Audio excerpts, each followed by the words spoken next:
Hello. Hello. Welcome. Welcome. You're just copying me. Yeah.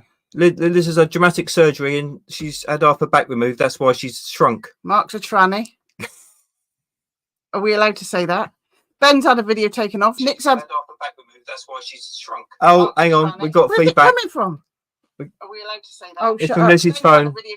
We got feedback. Professional. Because we need to boost our figures, so we thought we'd be professional. So we watch ourselves on about 6 different pieces of computer. Just in case one goes wrong. So Nick's had his. Can you hear us? We always forget to do that.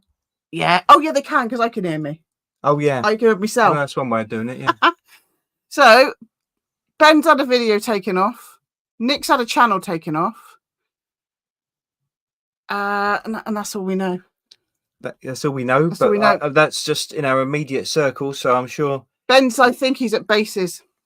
Yeah. The Miles Johnson down thing. the road from here, not far away. Yeah, we're not going to bases. No. We don't fancy it. We don't fancy it. And I can't do anything at the moment anyway because I got a bad back. Did Liz tell you?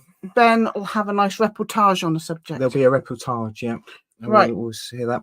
Move your little bum in. Mark's in the you leave my bum alone. Mark's in the big boy's chair. All right, leave me bum alone. I can sort Mark's in my the bum big boy's chair and he don't quite know how to do it. So we swap places because once Mark starts doing his talk, I'm going to go and sit down there in the background. Yeah. So shall we get your presentation up? Hi, Green Tea. Hello, Green Tea. Hi, everybody. I'll just say that in sort of real terms rather than You've typing already done it. Yeah. I guess specifically better, to the people in the chat. Oh, but anyway. Right. Okay. Shall we make a start? Because you're just let's just get on with it. So Mark's going to do his talk first, and then we'll do the quiz. Hopefully, Mark's not going to rabbit on for 2.5 hours this time. Eh? Probably will be close to that. Mark, you do the bloody quiz. I'll be in bed. Yeah. I'm not on as much codeine, which is good, but I still do have to keep going down the hospital and down the surgery every bloody day. Don't want to talk about it. That's all I talk about. Yeah. It's just taking over. My dressings are taking over our life. You don't want to know. They don't want to know. No. They don't bloody want Why to know. do I keep talking about it? I don't know, Liz. It's all I've got in my life at the moment. Oh, it's set for go and have a look at my arty pictures because because medieval animals are hilarious. Yeah. And I'm drawing them on my pictures now, and it's making me laugh. For some reason, medieval people couldn't draw lions to save their life, and it's really funny. So there's that. My Etsy shop. Oh yeah, we've got to promote things. My Etsy shop. Oh, can't be bothered. Right, let's just get on with it. Right, present. That's why I'm never going to be a millionaire. Yeah. Present. So we've got Mark's going to do his own pictures today because I'm not up to it. So window. Be ready for everything to go wrong. That's a very nice picture of Andrew Collins. It's very good, but Andrew Collins, right? Enigmatic Andrew. Enigmatic. Well, I'm actually calling him Essex. Oh, Essex Andrew. Essex. Well, he is Essex Andrew, but I was going to say Essex's answer to Indiana Jones. Yeah, that's what I'm billing. He's absolutely the great man as. He is. I'm telling you, I called him the Terminator, and I meant it in a good way. He just gets about there and does it, doesn't he, Mark? He does indeed. Gets about it. So make sure that cursor is up there or something. Otherwise, it does that. All right. That's a very nice picture, and we're going to meet him again in the symposium if my back's better. Yeah, you'll be meeting him. Right. Do you want to get on with it? Yes. All right. Okay. Here's the situation over here. All right. Do your own bloody picture. Yeah. So so Andrew, obviously, as you'll all know, and may have seen in my videos of the megalithomania tour of Turkey that I just did a few weeks ago, with Andrew as co-host with Hugh Newman and JJ Ainsworth. Amazing tour. I've managed to sneak in a bit of talk about Turkey, which Liz was banning me from, by doing it undercover with talking about Andrew's book. It's not undercover. I have to put the bloody pictures out. Well, it's not under the cover, but well, let's actually talking of a cover. Let's go to the cover. So I'm mainly going to be concentrating. Take the cursor off the picture. It's gone. There you go. It does it for itself. Oh, it's magical. There you go. Maybe, or unless the computer heard you and just obeyed your your voice, because it does do that these days. because it's always listening. So I'm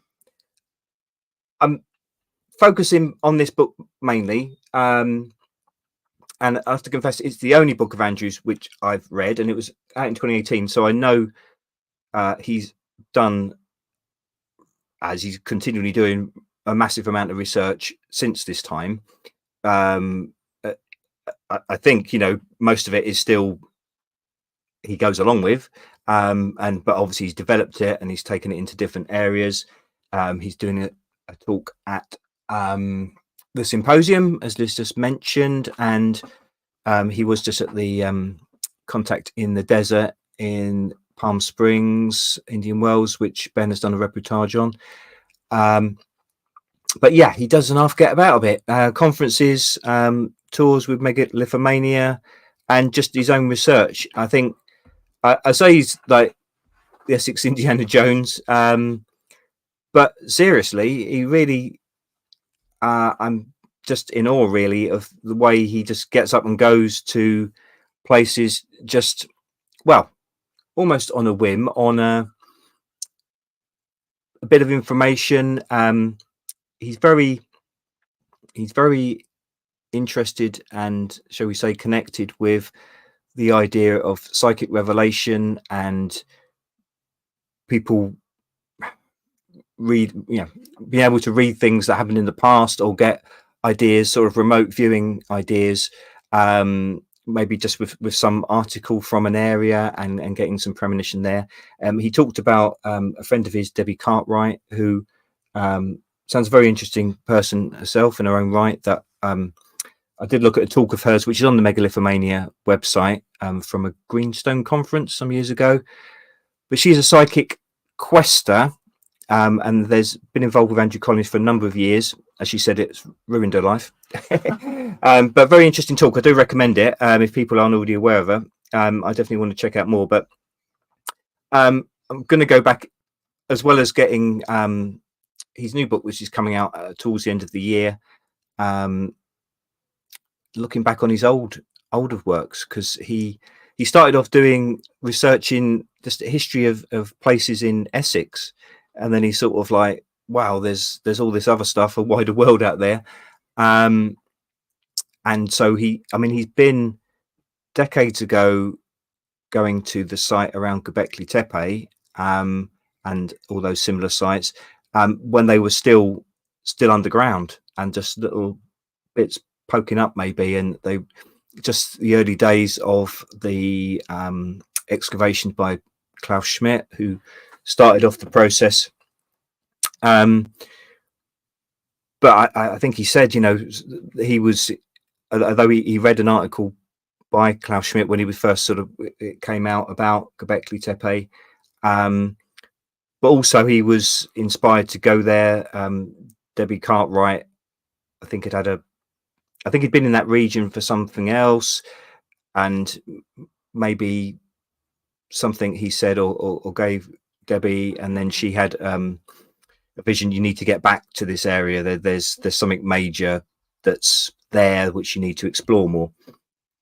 But yeah, check out Andrew's earlier books, as I plan to. I mean, it just sounds like incredible stories. The Black Alchemist, I think Ben's talked about this on his website, and also the seventh sword. But yeah, really getting involved with dodgy people, secret societies, all these sort of black magic. It really sounds like a sort of an adventure story, but this was stuff he was living and exploring. You know, he gets involved hands on, shall we say, with these things. So he's interested in the material, getting to places. He's also interested in looking at scientific knowledge, and we'll look at bits of that, and looking at the scientific basis and what archaeological people are uncovering about sites. But also he wants to look behind that, and you know, he has a belief in there that, you know, there's a psychic spiritual realm, if you like, and you can get insights through that side of things as well. So he wants to combine all these things together, and I suppose that's so relevant to what we're talking about tonight. And I mean, this is the cover of the book, as I say, the Cygnus Key. So as you see there, it's got three elements to it: the Denisovan legacy, Gobekli Tepe, and the birth of Egypt. So I'm going to go through them in chronological order, if you like. But this is the cover there is an artist's impression. So that's of the enclosure D, Gobekli Tepe. So you've got a figure there standing between these two giant T-pillars, looking at the portal stone, which is oriented towards the north, which is in the direction of this constellation Cygnus. The main sort of brightest star of that is Deneb, and so they've worked out that it's aligned to this portal stone. But as you see in the distance there, on this artist's impression, they put the three pyramids, the three main pyramids at Giza, with the stars above them. So I'll go into those elements as we talk through it. But it shows that relationship there, I guess, between the ancient sites, the cosmos, humanity, and what lies between. Right? So the first bit in that subtitle, the Denisovan legacy, so that refers to I guess a race of people that were unknown until relatively recently, when just fragments of teeth and a fragment of a fingertip were found in this cave that's been inhabited for God knows how many centuries, and various layers of occupation, which you go through with different types of human, different civilizations, different types of people.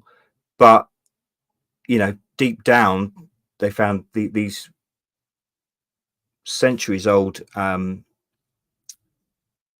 pieces of people, I guess, which they've been able to do DNA testing, and they found that this was a separate strand, if you like, of a hominid, which was thousands of years ago, sort of probably around the same time as the Neanderthals, and then would have probably overlapped with, quite possibly interbred with, what's the type which has become the modern human type.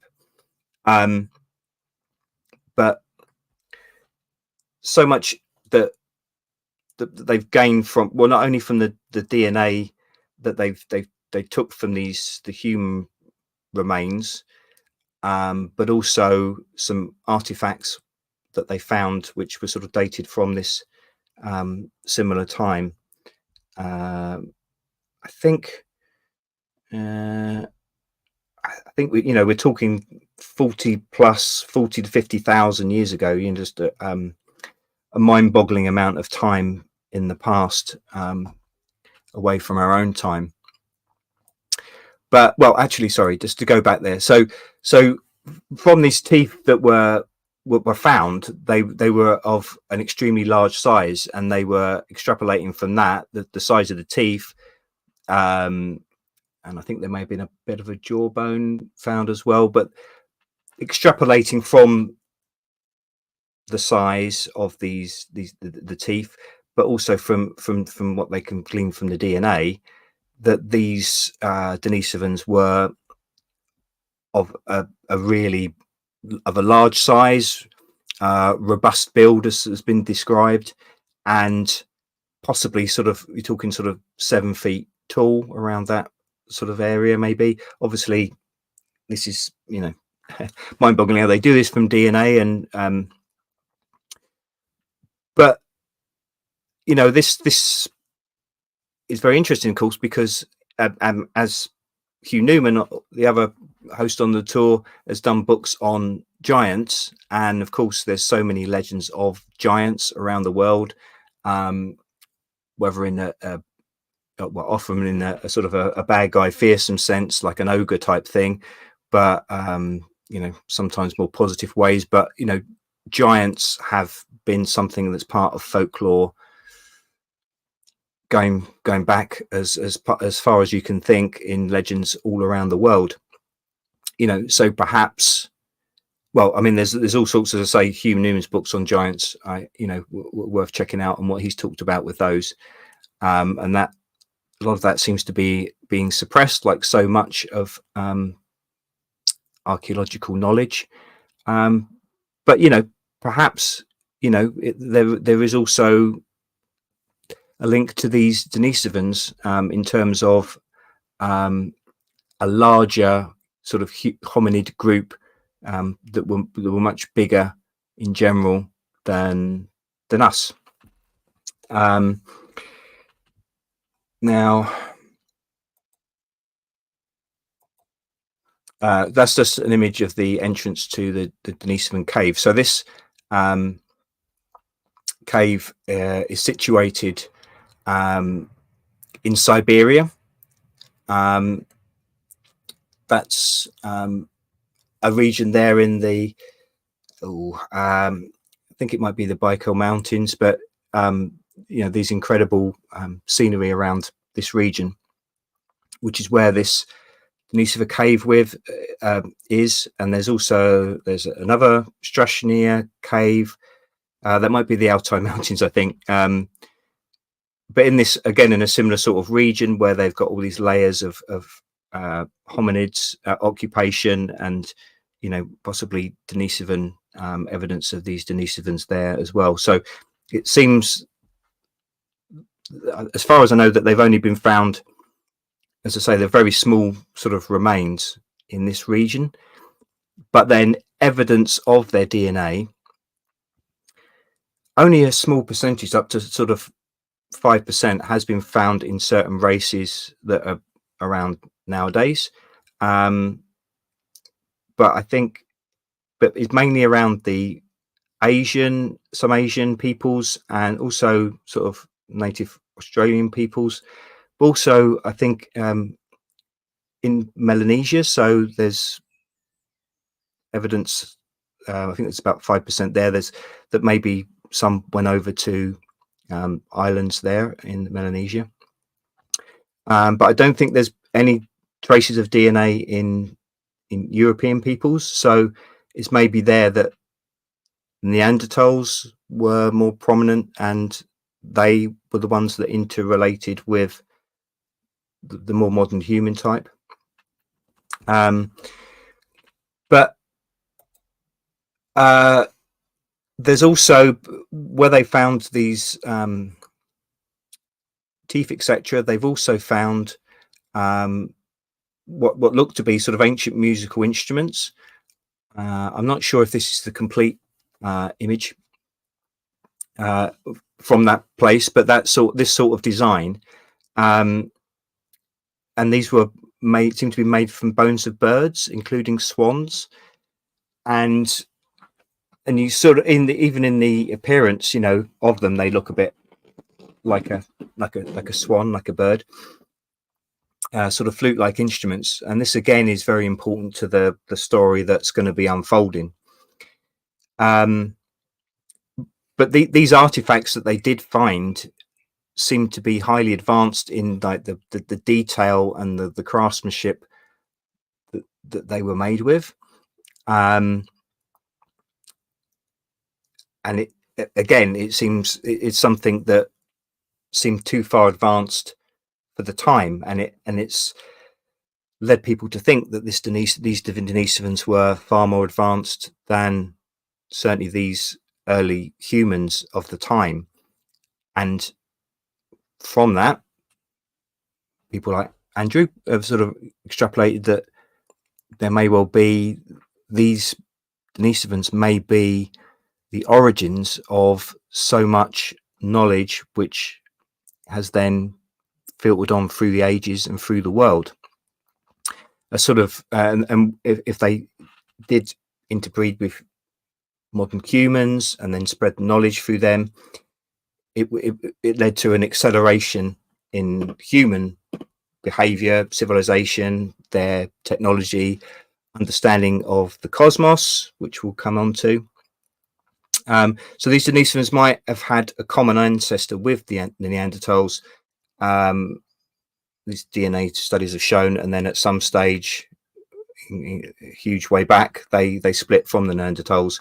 And as I say, maybe the Neanderthals, maybe they went more east towards now Europe, and the Denisovans, sorry, they went west to what is now Europe, and the Denisovans east to Siberia and other areas around Asia. So bear with me now, just to carry on with the idea about the instruments and music, which is very important. So this is a more modern instrument from that era, and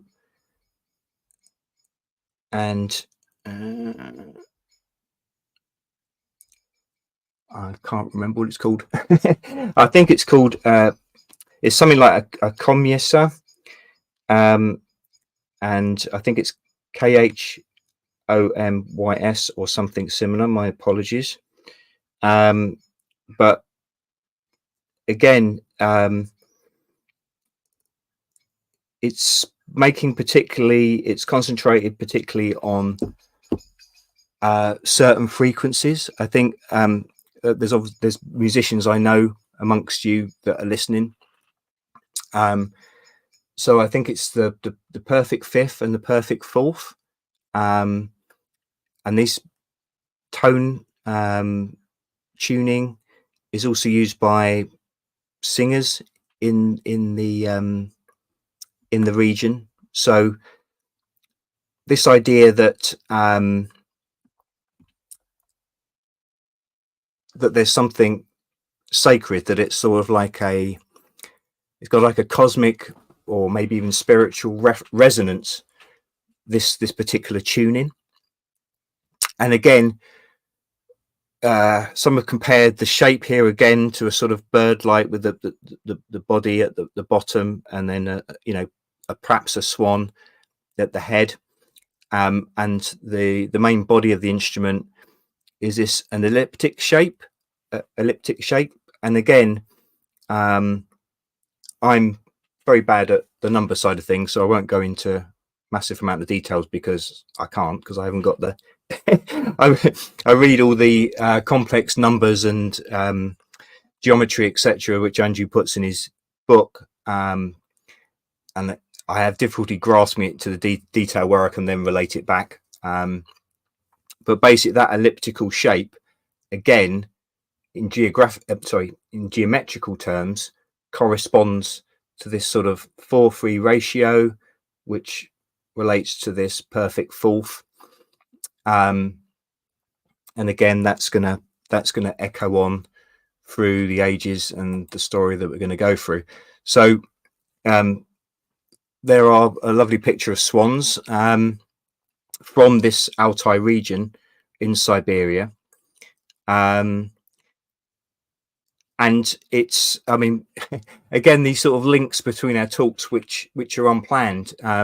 Obviously, in the talk last week about the nasty people, German Second World War, and their seeking of the esoteric around the world, and mentioned Shambhala and Altai, this region in Siberia where these lovely swans are. It's a land full of legends, as I just quote in this website. The most famous one, that it's the gate to the legendary kingdom of Shambhala. This wonderful land is currently hidden from people. However, it's from here the new civilization is going to spring after the world has completely destroyed itself by its own cruelty. According to this legend, the mountain Baluka has a special gift to clear and revive the people's souls. But also within that, there is also a massive importance of the swans. So yeah, as I say, sorry, that traditional instrument is called the komis, which I've obviously mispronounced, but it's spelled KHOMYS. So again, it's got a swan-like appearance. The ellipsoid body has a 4:3 length to width ratio, to enhance acoustic properties. And these vocal harmonies that are used by people in that region, throat singers, they use it for epic storytelling and shamanic invocation. And shamanism is something else which is of massive importance in the area and for what comes later. But these similar sort of instruments, swan-blown flutes, among the oldest instruments in the world, found in a region of Germany. So it really, these things do spread out again around the world. In the region of Swabia in Germany, 42,000 to 43,000 year olds, they found 2 swan-bone flutes. And I know this idea of cosmic music, cosmic sounds, that of frequencies that connect something, or enable people to connect to a spiritual realm or to something else. It made me think of Close Encounters, and obviously you got the music, the tunes that the UFOs play in that film, and it's a way of trying to communicate to people from a completely different world, a different language. And so it's some sort of universal language, the universal frequency. We'll often talk about frequencies within spirituality and getting to a different frequency, and obviously also talk about it with music. So again, music is something I love, but I tone deaf. So I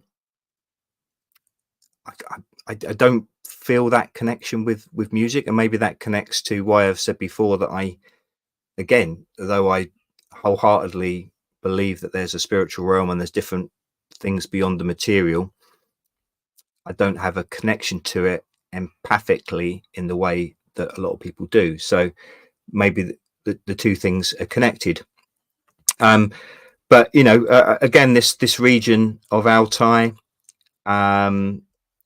many myths and legends, and there are also many similar legends around the world of swans and the idea of music enchanting them. So there's a legend of a lake in the foothills of Altai that does not freeze even the most severe cold. Every winter, dozens of swans fly down to the open waters of the lake, which is shrouded in a thick layer of fog. This lake is revered by the Kamundin people. They say that once upon a time, the spirits of nature would fly here disguised as birds. Legend has it that they took off their wings at the lake and turned into gorgeous young women. At that time, nobody knew about the sacred lake and the magic swans. But then a hunter came to the lake and saw the spirits in their human shape and fell in love with one of them.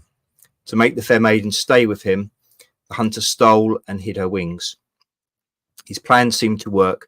Losing hope of regaining her wings and turning back into a bird, the maiden stayed with the hunter, and they gave birth to the Kamundins, the swan people. So,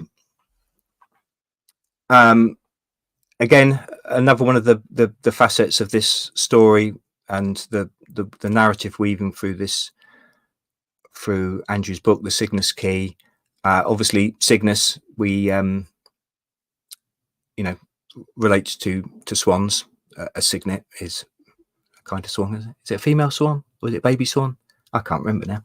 But anyway, that constellation is often described in terms of a bird. And in fact, as we go through later on, the way that picture is with that swan with the wings actually recalls the vulture, which is on Pillar 43, Enclosure D, Gobekli Tepe.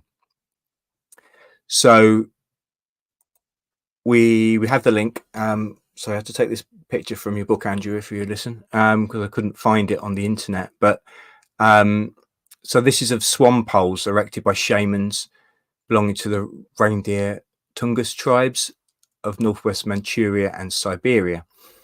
So these poles with sort of representations of a swan on the top. So they're used as part of the shaman ritual, if you like, practice.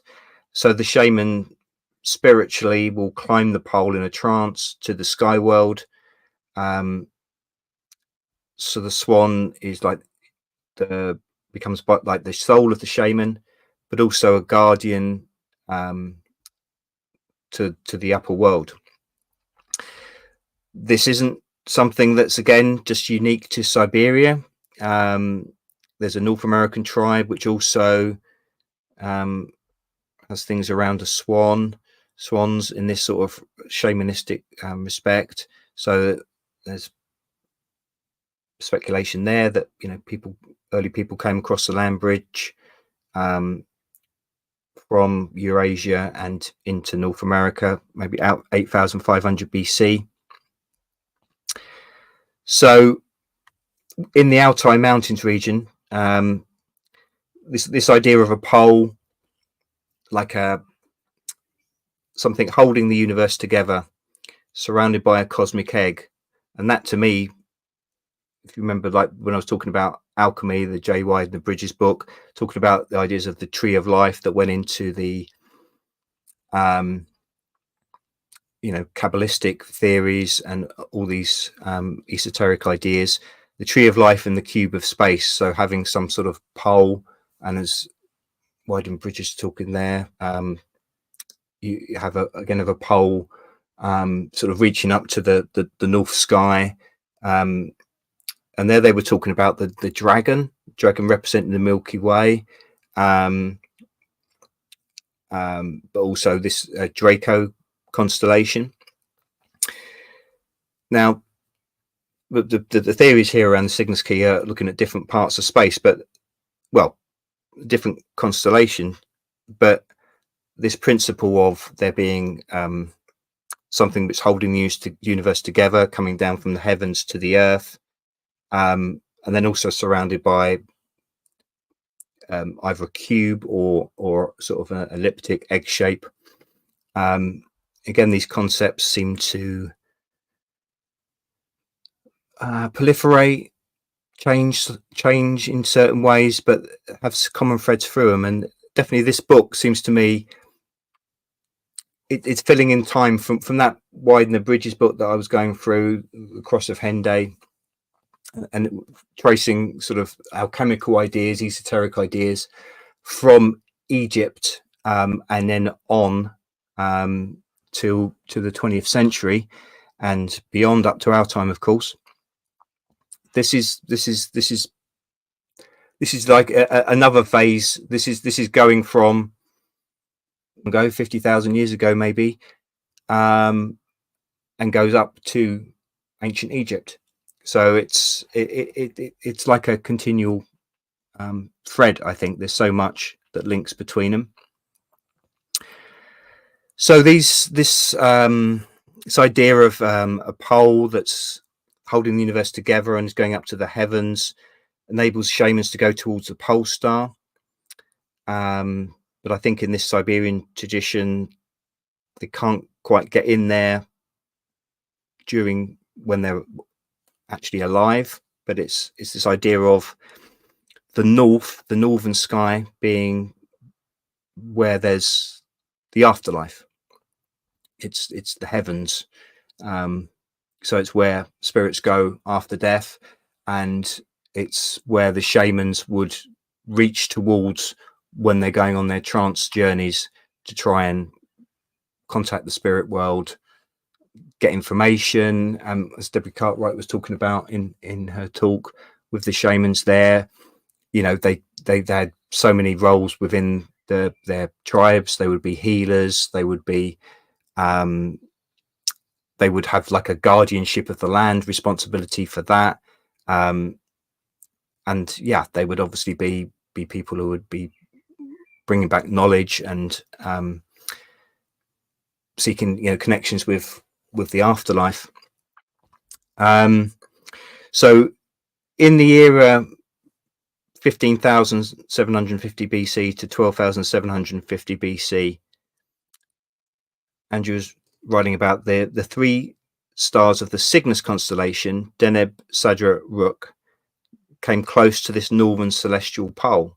So they would be classed as the pole stars. So they would be right at the top this pole of the heavens.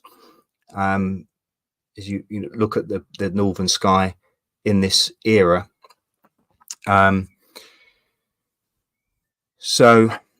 then just, obviously this again, I think, as Andrew was mentioning, referred, all these concepts of a cosmic tree, a tree of life that have gone through, I was talking about the Kabbalistic one, but Yggdrasil tree in the Norse mythology, and in that, in the top branches, there's an eagle, I think with a hawk between its eyes or something. So again, Siberia, the swan, the most important of the birds, but birds in general, or different kinds of birds, and I suppose as well when it goes to different parts of the world, they would transplant this importance of some sort of mystical bird, give it spiritual properties, the idea that it guides souls to the afterlife. And in different countries, it would, as people migrated, and then maybe different birds that were in that particular region, that country where they were, they would adapt the concept. So maybe in some places it wouldn't be a swan, it would be the eagle, or as I'm going to mention in terms of Gobekli Tepe, it's the vulture became prominent. But it's still, even in this Siberian region, they have these incredible eagle hunters where they go off riding to hunt with their eagles with them, and just these amazing pictures. I think there's another one as well. So eagle riders. So again, in a sort of similar region around Siberia, Mongolia, where the shamans are. So this connection with birds, obviously, I guess in this context, it's more of a practical. They're using them for hunting, these incredible eagles. But I don't know if I know about it, but it wouldn't surprise me if there's almost a shamanistic context with that, in terms of the connection that grows up between the humans and the birds. But certainly birds are seen as sacred in many ways. But as Andrew Collins is discussing, there's also a cosmic link to that, because of this representation and this constellation Cygnus. Again, it's but different peoples have known it, or called it a different thing, but it's been given a bird related image, and even in different eras, different countries. So there's links, as I say, mentioned to Shambhala, possibly in this, the legendary Shambhala in this region. I think I mentioned as well in the talk last week, Nietzsche talking about we're all Hyperboreans, another sort of mythical or semi-mythical land. And there was an old account, Hecatus, I think probably a Greek account of Hyperboreans. So shamans there were 6 cubits in height, which is 2.75 meters. So, and they sang hymns, and swans were drawn to their sacred temple. So there you've got an idea of a giant people, shamans, music, and swans, birds, with this idea of a sacred temple. So yeah, all these, and then that made me think as well. Sorry, I'll move back just slightly, but just to swans. I mean, I'm not sure. I'm trying to remember what I need Liz here for this, but the story of Swan Lake. I have seen the ballet, but yeah, I was just thinking the idea where the swans in Britain, or I don't know if it's just England, but anyway, here, they're all owned. They're all legally the property of the royal, the Queen, King, head of state. That's I'll have to look into that, but that's sort of an idea that they're given this royal connection. Like there's something special about them, and obviously they are amazing creatures, no doubt about that. But again, they're sort of singled out. There's some connection there. I don't know if that could be connected, maybe even unknowingly, to something thousands of years old in a different part of the world. So the swan is seen as a psychopomp in Tuvan shamanism, which is a word that Andrew used quite a bit on the tour, which I quite taken with. I'm not quite sure I was aware of it before or not. Probably not.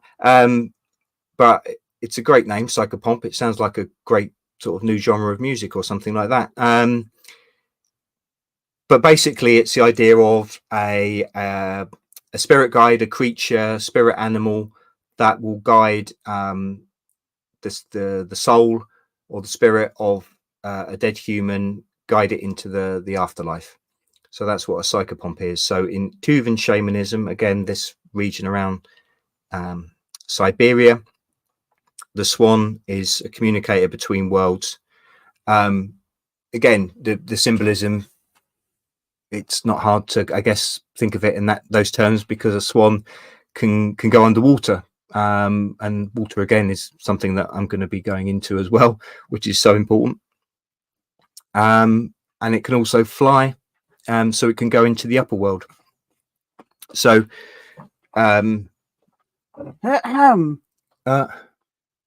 what? You bloody half-road. It was a quiz question. Psychopomp. Oh, I've never heard of it before. I'm gonna have a painkiller. Me and Connor watching on a telly, right, in the front room. Well, yeah. All right. Well, heckling. Window if you want. Virtual heckling. Because we got a stinky bonfire. Virtual heckling. Virtual heckling. Yeah. Right. Is it all coming across? Can you hear me? Yes. Right. All right. No one's dropped off yet. Well, maybe might have dropped off, but I won't know. Something's dropped off. Oh, get on with it. Yeah, get on with it. So yeah, shamanism, obviously well known for this. Well known in Siberia, that it's a place where shamanism have been prominent for centuries. And again, this is something which is around the world. Different ancient civilizations or ancient tribes, ancient peoples have had shamans. And this picture there is cave art from I think it's called Lascaux's Well, a cave in southern France, and this is in the part kind of shaft of the dead man.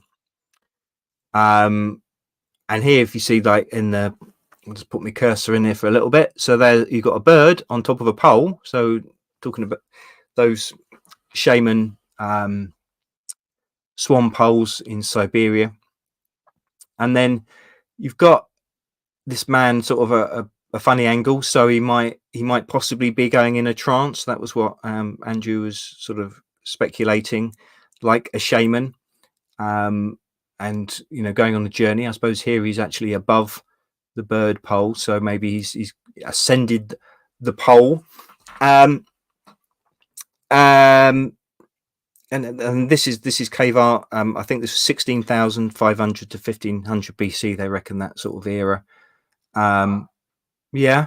The man looks like he's got a beak. And shaman used to become the animals, didn't they? Yeah. But yeah, you've anticipated a thing there, but I didn't. But yeah, but I didn't think. Like he's got a beak. Yeah, that's true. There, yeah, he does look a beak. So maybe he is, Yeah. Okay, good. I thought you were gonna. Yeah, good point. Good point. Well made. I'm fed up with getting up and down. Well, you could say. I don't think this is plugged in. This computer. All right. Thanks. But what I thought Liz was going to point out is apart from his beak up there, he's got a sort of a beak down there. So this, What's not plugged in? this the primary laptop. Don't think, is it? Yes, it is. I think it needed to push in. Yeah. We're all right. So yes, this is something again which is common in representations around Gobekli Tepe and those other sites. They got these representations of figures, and a lot of them do have an erection. So apparently men that when they're in this trance, like shaman, they will often have an erection. So that it might not, that's what they're surmising that means, rather than just be the sort of a fertility symbol. It might more be representing that this is a shaman that's going on some sort of trance journey. And then you've got a buffalo there as well. I don't know. I mean, there's, as I mentioned again, you know, the idea of animals and the how they were tamed, became tamed, and along with agriculture, that became one of the keys to civilization. Not sure if that's what that's meaning there, but yeah, again, there's this concept of, from over thousands of years and over the whole world almost, really, these different ideas just keep popping up in different places. Popping up, probably the wrong term in relation to what I just said, but anyway, now along with this idea of shamanism, the Denisovans, part of this DNA study, and I don't quite know how they can gather this from there, but you know, they can do amazing things, you know, trust the science and all that. But from the DNA study of the fragments that they found, there was one study at least that said there were elements within the brain of the Denisovans that can lead to autism. And Andrew, you know, along with I think some others, speculating that it could be that these Denisovans, apart from just being giants physically, if they had autistic savantism, then that this idea of, you know, where the brain can well, do incredible things, and just like a computer, but better than a computer, it can produce huge number equations, you know. People can see numbers, and they don't have to sort of calculate in terms of how our normal brains work. Within the book Cygnus Key, Andrew mentions things like this plate, the Malta plate, MAL hyphen, sorry, not hyphen, apostrophe TA. Again, I think that's in a similar region of Central Asia. Now, there's speculation here. I mean, obviously, it's a pattern of lots of dots, and to the ignorant like me, you might just think, well, that's it. But some, at least, have looked at the you know, calculate the number of dots, these different spirals, different numbers that are within them, and found all these different sequency markings. Basically, what I suppose the hypothesis is that there may have been some sort of extra different thing within the brains of the Denisovans, which again enabled them to make some amazing sort of number connections. And this idea that maybe they were more conscious of this idea, you know, mathematics being the basis of life and numbers being the basis of life, and they could instinctively see this. Andrew refers in his book to Colin Wilson, who you'll probably be familiar with.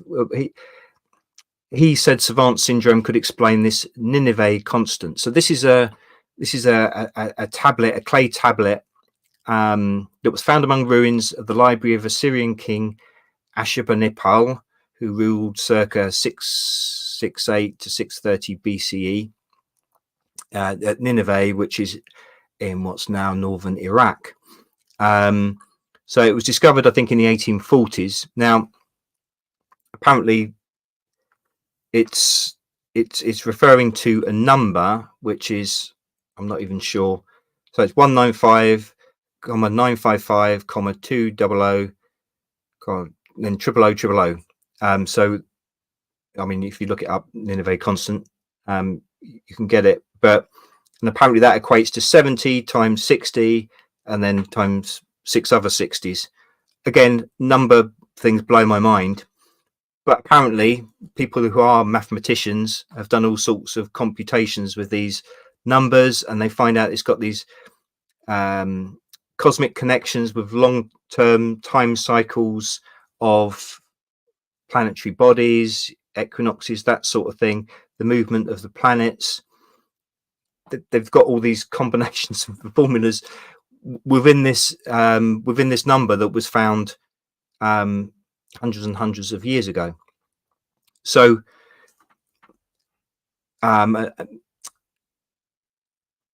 Andrew refers to as well about the autistic savants often having this synesthesia.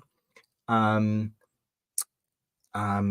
remember reading a book, hearing a guy talk, damn it, I think his name is, British guy, and autistic savant, and it was sort of blowing my mind away. He was, I think he could do numbers as well, but for him it was more language. But he was saying how to him, he just saw language and he just saw the words as things in themselves, and he was describing certain words he particularly loved, but it was because the shape of them in the mind and the image of them when he saw that word, not because of the image of what the word's describing, but just the thing as something in themselves. But this idea of synesthesia, where people can just, where numbers might in someone's mind produce colors, different kinds of synesthesia, but again it's often found to be connected with autism or this savantism, and I'm not trying to suggest that autism in itself is something that enables people to do these amazing things, because for a lot of people it's obviously who aren't savants, or even people who are savants, is the, in terms of their social interactions, that's another story. But yeah, again, it's an interesting idea of something the Denishians might have had, and how their way of intrinsically seeing numbers, frequencies, and in relation to the stars, and monitoring the stars, and how this could have transmitted then to maybe humans, and maybe they were trying to emulate some of these things with shamanistic practices. But also this idea of studying the stars, and as we know, megalithic sites, and as we're going to talk a bit more about the sites coming later in Gobekli Tepe and Egypt, but obviously, as we know, coming on, whether it's sites in the stone circles in Britain, but all over the world, so often they're aligned to the stars in just mind-boggling ways, how people thousands of years ago had that depth of knowledge to know all these different cycles and be able to put these stone sites where they corresponded so accurately thousands of years later to solstices, etc., etc. So Andrew quotes someone called Michael Winkelmann, who talked about shamans. that maybe when they were going into when they go into a trance, they're at least temporarily put in their mind is going into a state like an autistic savant. So a connection may be shamanism, a way of getting the brain in this different kind of place, which is outside of how we normally use our brains in the everyday material world with all its conditioning, etc. And so breaking out of that, so it operates in a different way, and then they can maybe see things in these frequencies, and connect and see the stars, the material world in a completely different way. So speculation, the contact with Denisovans, modern type humans, thousands of years ago, from 50,000 to 65,000 years ago, when humans, what became modern humans, passed through Central and Southern Asia on the way to Australia. And then this integration of Denisovan knowledge to the earliest human societies. So earliest human societies to reach Altai, Baikal or Baikal region, this in Siberia that I've been talking about, they were there 45,000 years ago. Then ideas spread Eurasia and the Americas. And Andrew was saying they were sort of given a reboot when this Cygnus constellation was again controlling this northern celestial pole around the year of 15,750 to 12,750 BC. But then there was this Younger Dryas period, which obviously again talked about before and has been talked about by Hancock with Randall Carlson, which was around 10,800 BC and lasted for hundreds of years. So it was sort of after the Ice Age, then there was a thawing, and sort of maybe, people started developing civilization or different stages. But yeah, in the Younger Dryas, some big cataclysm, and that wiped a lot of people out. It destroyed a lot of what was happening, and it sort of set everything back, and then things had to sort of restart again. But so just to go back to this region around in Siberia. So this is, I think, is in Gobekli National Park. So it's in Siberia. So what's now Russia. But I think this is known as Parabola. So I think there might be extinct volcanoes, but anyway, these two mountains. So it's this sort of striking where you've got two peaks, one taller than the other.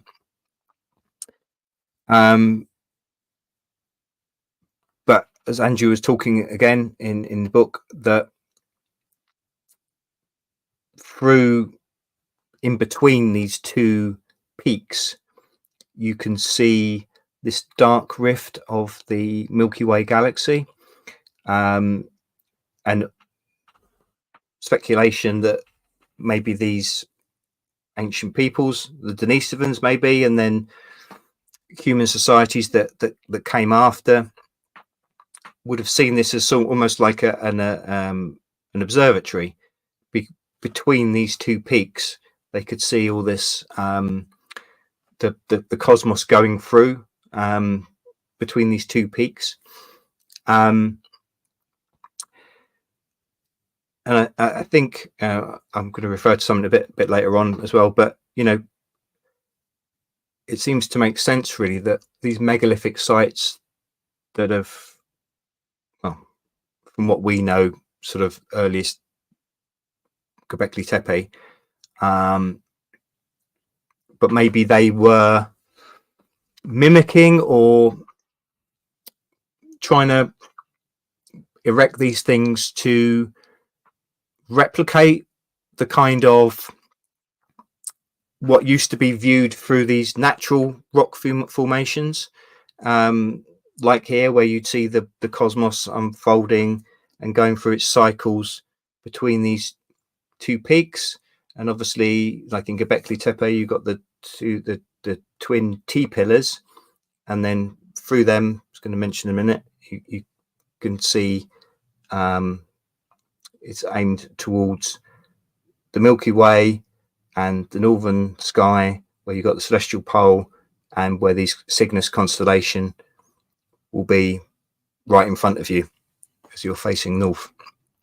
And then just this one blows my mind. So this is around the same, I believe those same mountains, or in that area at least, but this hanging rock, I think it's called, I'm sure it's called something else in the actual region, but look at that. It's just, that's just, I mean, that's been there for thousands of years, but it's literally right on the edge of a precipice, like 1,000 feet or something, with water underneath, and it's just balanced on that small touching the cliff, the small bit of boulder. But again, you've got as I think Andrew described it, it's like the top piece of a dolmen, this huge boulder, and again, that's got legendary and significance. And there's a legend apparently that when it finally does fall and crashes down into the water below, that's going to be signaling the sort of end of the world, or a change in the old world's going to be gone, but maybe a new world after. I'm not sure, but yeah, I mean, that's the kind of thing which maybe people that moved from this area rather, and then spread out to other parts of the world, boulders like this one, seemingly magical. I mean, how is it still there? How is it just standing like that for thousands of years? And again, this can be the idea where they're trying to transfer this iconography, if you want, of these incredible rock formations and their significance to their people and their beliefs, and then they can transfer that on to different places by representing things with megalithic structures. So going to start moving on towards Gobekli Tepe. So now talking again around the numbers idea of things, which I'm very poor at, so I recommend you get Andrew's book and look at Megalithomania, Hugh Newman's work as well. But these are just a sort of a plan, if you like, of those main enclosures that have been uncovered at Gobekli Tepe. And as Andrew and Hugh and others have talked about, the shapes of the enclosures, and again, they found these well, certainly the enclosure D and others have got this ellipse shape, but again, they've got these ratios, the sort of 4:3 ratio. Again, they probably were designed the shape they were because it's a shape, again, a geometric shape, which for the acoustics, it enhances acoustics. So the idea that people had these ritualistic ceremonies there within the enclosures, and the sounds of the music, whether it's made by instruments or singing, would be enhanced by the proportions, the way that the enclosure was set up, and that those acoustics would enhance the frequencies, which would help to get people into a trance-like state.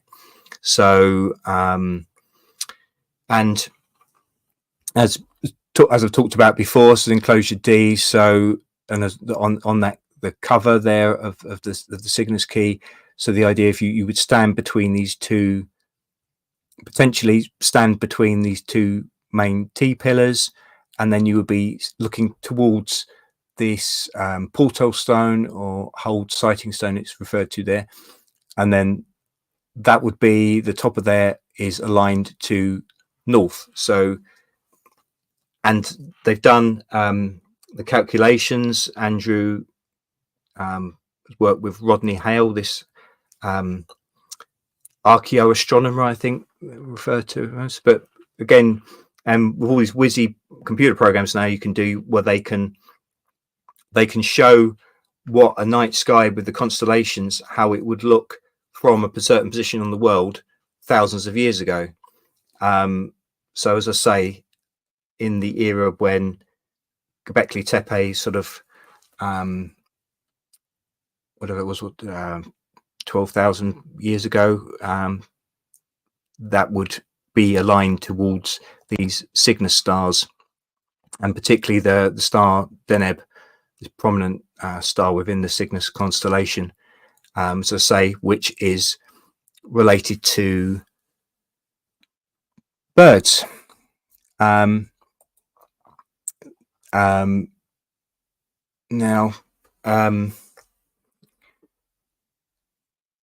so this is again the I think, as Hugh and JJ put in the chat when they kindly joined when I was live streaming when I was in Turkey at the end of the tour, that you know, a lot of people think that these two pillars are representing humans, or perhaps maybe with the giant size, could they be representing giants like the Denisovans? I don't know. Excuse me. But on the side here, you've got like a hand again to the midriff, which is quite a common denotation on figures, and like a belt buckle thing with a pelt coming down there. So again, that does sort of lend weight to the fact that it could be representing something humanoid, maybe, but the size of it conveys, you know, something giant in status, not just in size, but maybe importance and power. So these symbols are on a number of the pillars at Gobekli Tepe, and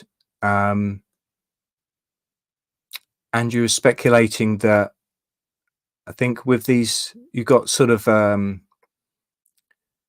like a capital H there, but there is actually there's a little gap there, so it's almost like two sort of perhaps bird-like, well, sort of beak creatures sort of facing each other.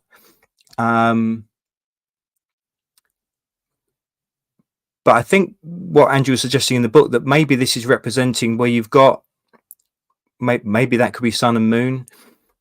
So this idea of celestial cosmic bodies being perhaps, and he was saying, could it even relate back to that that parabola mountain in El Capi, where you've got these two peaks with the land between them, and this bit here could be that there's a lake between the two peaks, and between those peaks was where you saw the moon and the sun and going through these cycles, and that this is maybe harkening back to that. This is that concept again, as I say. Is this what Gobekli Tepe, is it harkening back to these geographical features way back in Siberia, where these people were first monitoring the cycles and getting this incredible knowledge? And yeah, is this sort of a memory that relates back to that, the idea of megaliths with the stellar bodies, the cosmic bodies being viewable in the middle of them? I think that's quite an interesting, compelling idea. This is just a clearer. This is from the, as again you might have seen on my videos, but this is in the Schönleitner Museum. So this is the to scale representation of enclosure D. So but it's good. It was good to get, I was trying to get a clear picture, I'm bashing around, I couldn't quite get a clear enough picture. So this one actually, again, it's quite good to have the representation there, just to, because you can actually get inside it and see the scale of it. But there you've got the two main T pillars,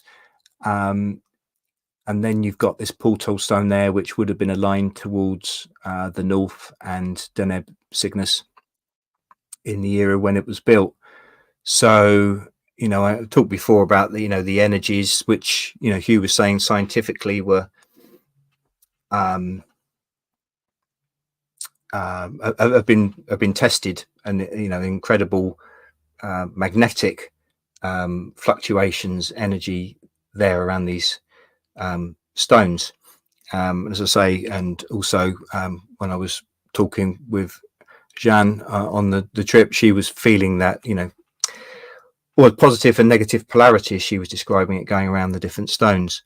So I think it's definitely a place of incredible power, but it's undoubtedly an idea of things in stone connected to the earth, but being aligned with the stars, with the cosmos, and that obviously relates as well to the afterlife, the spiritual world, a different realm.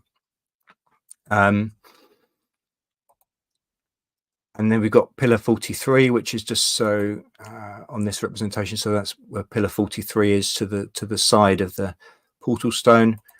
So this is the real one. So as Liz described before, it's a stick man on the back of a dinosaur, I think was how Liz famously described it. But yeah, again, it's probably a bird like a vulture, and we've got the vulture up here. And I don't know if you remember that swan picture I was saying. It reminds me of that with the wings out there. But that again corresponds with the sort of the position of where these three main stars of Cygnus were. It's sort of along that. It has that sort of representation of the. Oh, there we go. Cosmic sounds. That sort of across the wingspan is sort of where the stars would be. So this vulture, as people have surmised, is representing the Cygnus constellation, and then the scorpion down here would be Scorpio.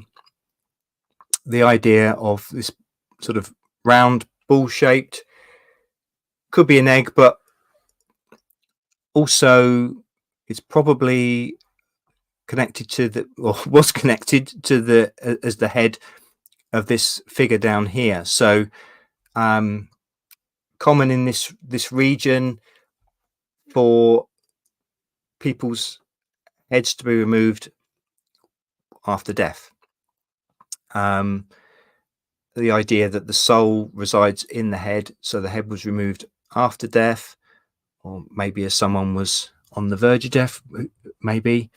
But it was quite often a lot of these settlements, they found skulls underneath the houses, so they were kept, but the bodies were given sky burial, so they were put on platforms to be consumed by vultures. Back to the vultures, who would pick the bones clean of the body. So again, you've got this connection with the vultures and their importance to in the death rituals and the idea of taking to an afterlife. But the head would be removed because that was the soul. So here you've got it, and I think Andrew was talking. This would be maybe in this sort of northern. This would be in that position then with Cygnus there of being in this northern pole. So this the north, the top of the heavens, as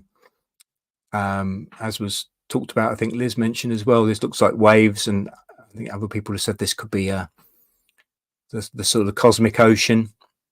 But again, you've got more birds here, very the vital importance of birds, as and particularly, well, here it's vultures. It became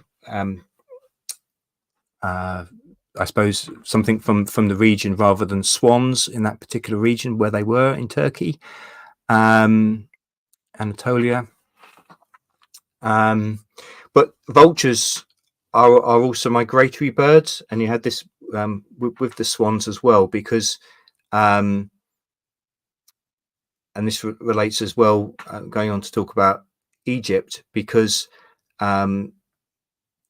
birds that would go north, fly north at a certain time to Europe, to migrate to Europe in, I guess it would be our summer or something. But then they would, when they fly back, 6 months later or whatever, different seasons.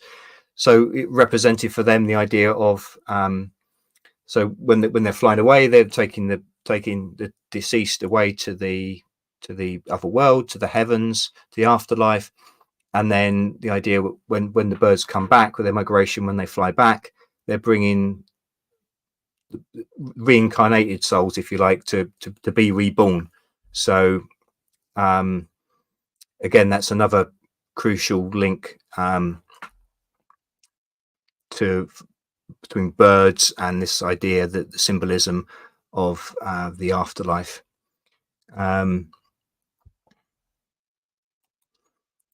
So this Andrew goes into detail in this with his book. I mean, it is quite incredible, because I saw this in the Llanfairpwll Museum, and Andrew pointed out, and I tried to get a photo of it, but people crowding around and stuff. But it is so incredibly tiny. But it's this little bone plaque, and it's just there amongst other things in this display case, amongst all these other little implements and little bits and pieces they found around the site, Gobekli Tepe and other sites in that area. And Andrew gives full credit. I can't remember the name of the chap, but it's mentioned in the book. But someone who was just on the tour years ago, same as I was, but apparently just had laser eye surgery, so could see incredibly clearly. And so this tiny little plaque, and he just walking past, and he was like, "Oh, that looks like they've marked out T-pillars on it," and mention it to Andrew and Hugh, and they're like going, "What? Yeah, oh wow, yeah, mate, yeah, it does." And Hugh took lots of images with his high-tech camera apparatus and all that sort of thing. So they published this, and of course, like a lot of things, mainstream archaeologists and all the rest of it are like, no, it's nothing. Or I think someone said, "Oh, it's like an animal or something." But it seems to me quite clear that what Andrew, from what this chap on the tour saw, it's two T-pillars there, and then you've got a human like figure standing between them. Again, this goes back to the cover of the book. Obviously that's inspired by this. And then it's sort of looking in direction of this hole, which is that porthole stone, where you've got a gap that you look through, and looking through to now where Andrew has sort of marked on here. This is where the constellation of Cygnus. So there are these sort of pock marks at the top of the bone plaque, and again that they've done these alignments with how the constellation would have looked, standing at Enclosure D, Gobekli Tepe, all those thousands of years ago. And it, these like indentations at the top would have coincided with these stars of like Deneb of Cygnus constellation. So it mentioned as well that it's got a bit of like sort of perspective there with the from the T-pillars going back to the porthole stone, and perspective again. I need Liz here for that, but perspective drawing, painting wasn't supposed to have been invented for thousands of years or something. But yeah, so the theory from this is that this little tiny bone plaque was maybe, again, it was sort of like some sort of guide to maybe what people should do in the enclosure, what it was there for, what that's like a little plan in miniature of the orientation of the enclosure and how people should go in there. So yeah, and that just was completely missed by all the archaeologists and everyone else until someone like me on a tour just managed to just sort of pick out these engravings and was like, hang on, isn't that this and that? And then I opened up So yeah, lots have been published since by Andrew and others around this, and Hugh, and of course, you know, the mainstream archaeologists didn't like it because they don't like independent researchers coming up with things that they didn't think of, and they like to sort of police police the truth, I suppose. Police, you know, like we know for so many different fields. And while I'm on the subject, do check out Bright Insights YouTube channel, Rumble, etc. Is it Jimmy Corsetti? You may have seen, but he's just put up some videos recently. Cliff High shared it, and our friend Margaret shared it to us. So thank you, Margaret, for making me aware of that. And then in the Megalithomania, our sort of a little WhatsApp chat group there, it was posted on there as well. And yeah, I mean, it gives a mention to Hugh how he was referring to the fact that the official Turkish government, or the bodies that are in charge of the archaeology there, have said, oh, you know, we're not going to uncover. There's talk of, there's only like, they've only uncovered maybe 5-10% of the site, and they're saying, oh well, we're just gonna. They've made a big thing, as seen again in my videos, of like spent lots of money on a big visitors center there, and obviously it's great to get there and walk around the enclosure there of what's been uncovered, and it's incredible.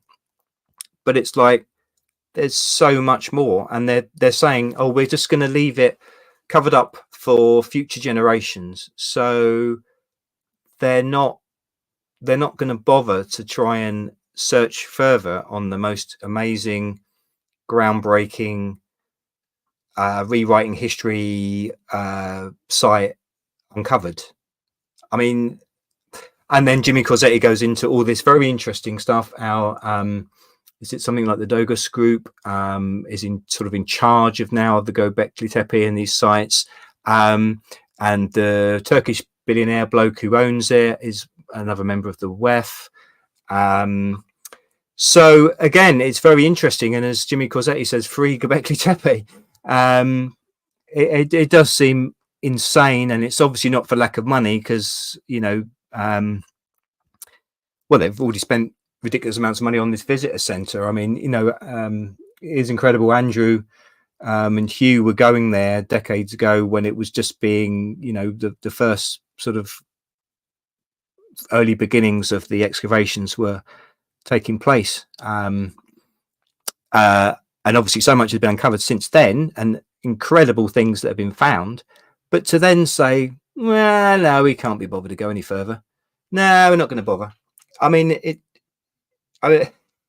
Jimmy Corsetti actually shared some posts somewhere from some guy who was Harvard and Yale archaeologist, and he was saying, oh yeah, we've got so much that archaeologists will be, you know, researching what's been found already for ages. I think it'll be fine to cover it all back up again and seal it with concrete, and maybe just build a whole representation sort of park to show what was there. I mean, you know, it's quite frightening, but I suppose it's symbolic in terms of so many other things, and, you know, what's going on really. But so yeah, so I think in some ways, although it doesn't seem like it, it's this old archaeological site, but it's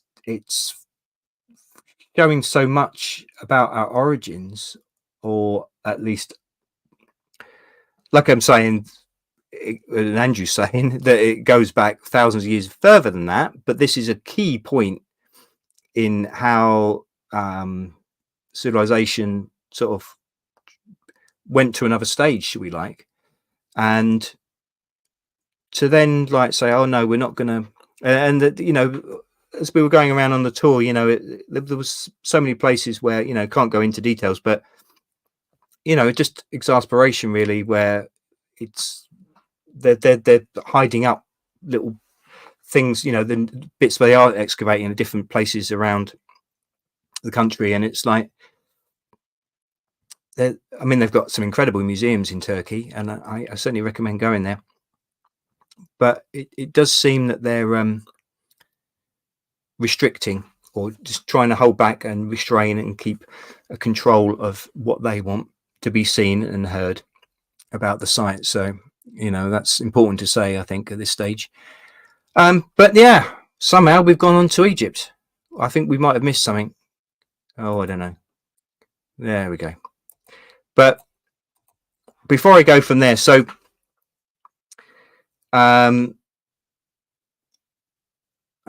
it's probably it might be out of sync, which will be my fault in terms of sending the pictures. But hang on, bear with me just a moment. I'm just going to quickly flick through and see if, yeah, it's my fault. I know I'm getting heckled. No, right, I've missed it. But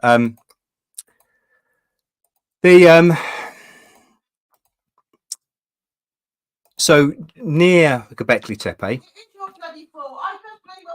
Yeah. All right. So it's important though, but not far from Gobekli Tepe.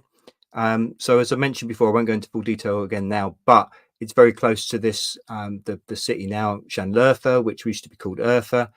At one time was called Adama, place of Adam. So it's one of the places which is claimed to be where the Garden of Eden was. So it's all really, and it's where Abraham was maybe born, grew up at the start of Abrahamic religions. So it's a real place of origins in terms of the civilization that came up, as I say, in the era that when I was talking about in those alchemy books, really. But you know, from the Abrahamic religions, but also prior to that, ancient Egypt. So, but yeah, Turkey, what is now Turkey, Anatolia, so crucial, and it's probably these peoples, you know, it's speculated that they came down from this Siberian region. I mean, funny enough, in a way, the modern Turkish people, they did come from this region of Central Asia, Turkish people, but that was much later. But whether somehow they were following on from something that happened centuries before, maybe that could be a reason. But yeah, potentially these shamanic tribes, groups that began possibly around this area of Siberia, and they came down through came down into this area which is now Turkey. But yeah, also near Gobekli Tepe is just now a village, but it used to be the city Haran. It used to be a major city for hundreds of years, when some other invaders from Asia, Genghis Khan and his lot, trashed it along with so much else. But this Haran was where astrology began, apparently. Well, the sort of our concept of it, as I say, there may be that they got the knowledge that came from Siberia, talked about all this watching of the stars that happened there. But these astronomer priests of Haran, they knew all these cycles of eclipses, and there's some like old Arabic sources which say that they were watching the stars, or they knew the stars for 473,000 years. And again, there was just, Andrew was talking about that it might be to speed that figure is this cosmic number which expresses multiples of all this important long-term cycles, and you know, these connects with these different ages, things like the yugas, which, you know, different, like the Vedic Hindu civilization, their concepts of all these huge long cycles of time. But the Chaldeans, the people that were at Haran, again, it's in this region again of Gobekli Tepe. It's not far from there. We visited there. And what I was going to show is this picture of the tower. I mean, you can Google it, but the Tower of Haran, which is many people allege is what's depicted, or the inspiration for the tower card in the tarot. And the and is it the moon card which has got the two towers opposite each other with the moon in the middle? So then you've got again that principle of like we've got that sort of H figure and a sort of crescent and a sun on the side of the pillars of the Gobekli Tepe, and maybe going back to this mountain in Siberia where you've got these twin peaks where the cosmos can be seen between them. But so yeah, again, origins of so much, or origins in terms of the beginnings of our civilization that we sort of start from, if you like. But as this book, and hopefully my rabbit in has sort of showed that it's got a core much further back than that.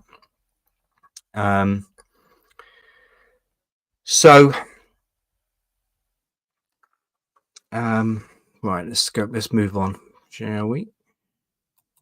So we've gone on now to good old Egypt. Now, again, there's so many of these concepts which Andrew has gone into great detail to elaborate. It seems to have the connections that have come from there to Gobekli Tepe. So I just need to get to my little place. So these are the obviously the unbelievably famous pyramids at Giza. So 3 main pyramids there. Now,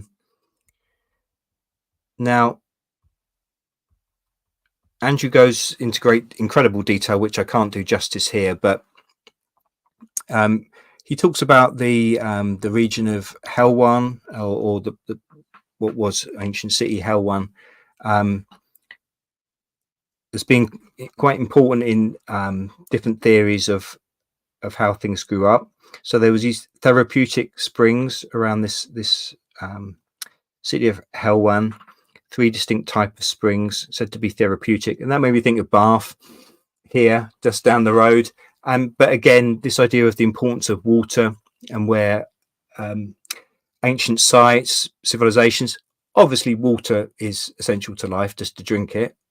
That, for purely practical purposes, places people wanted to be settled where sources of water were.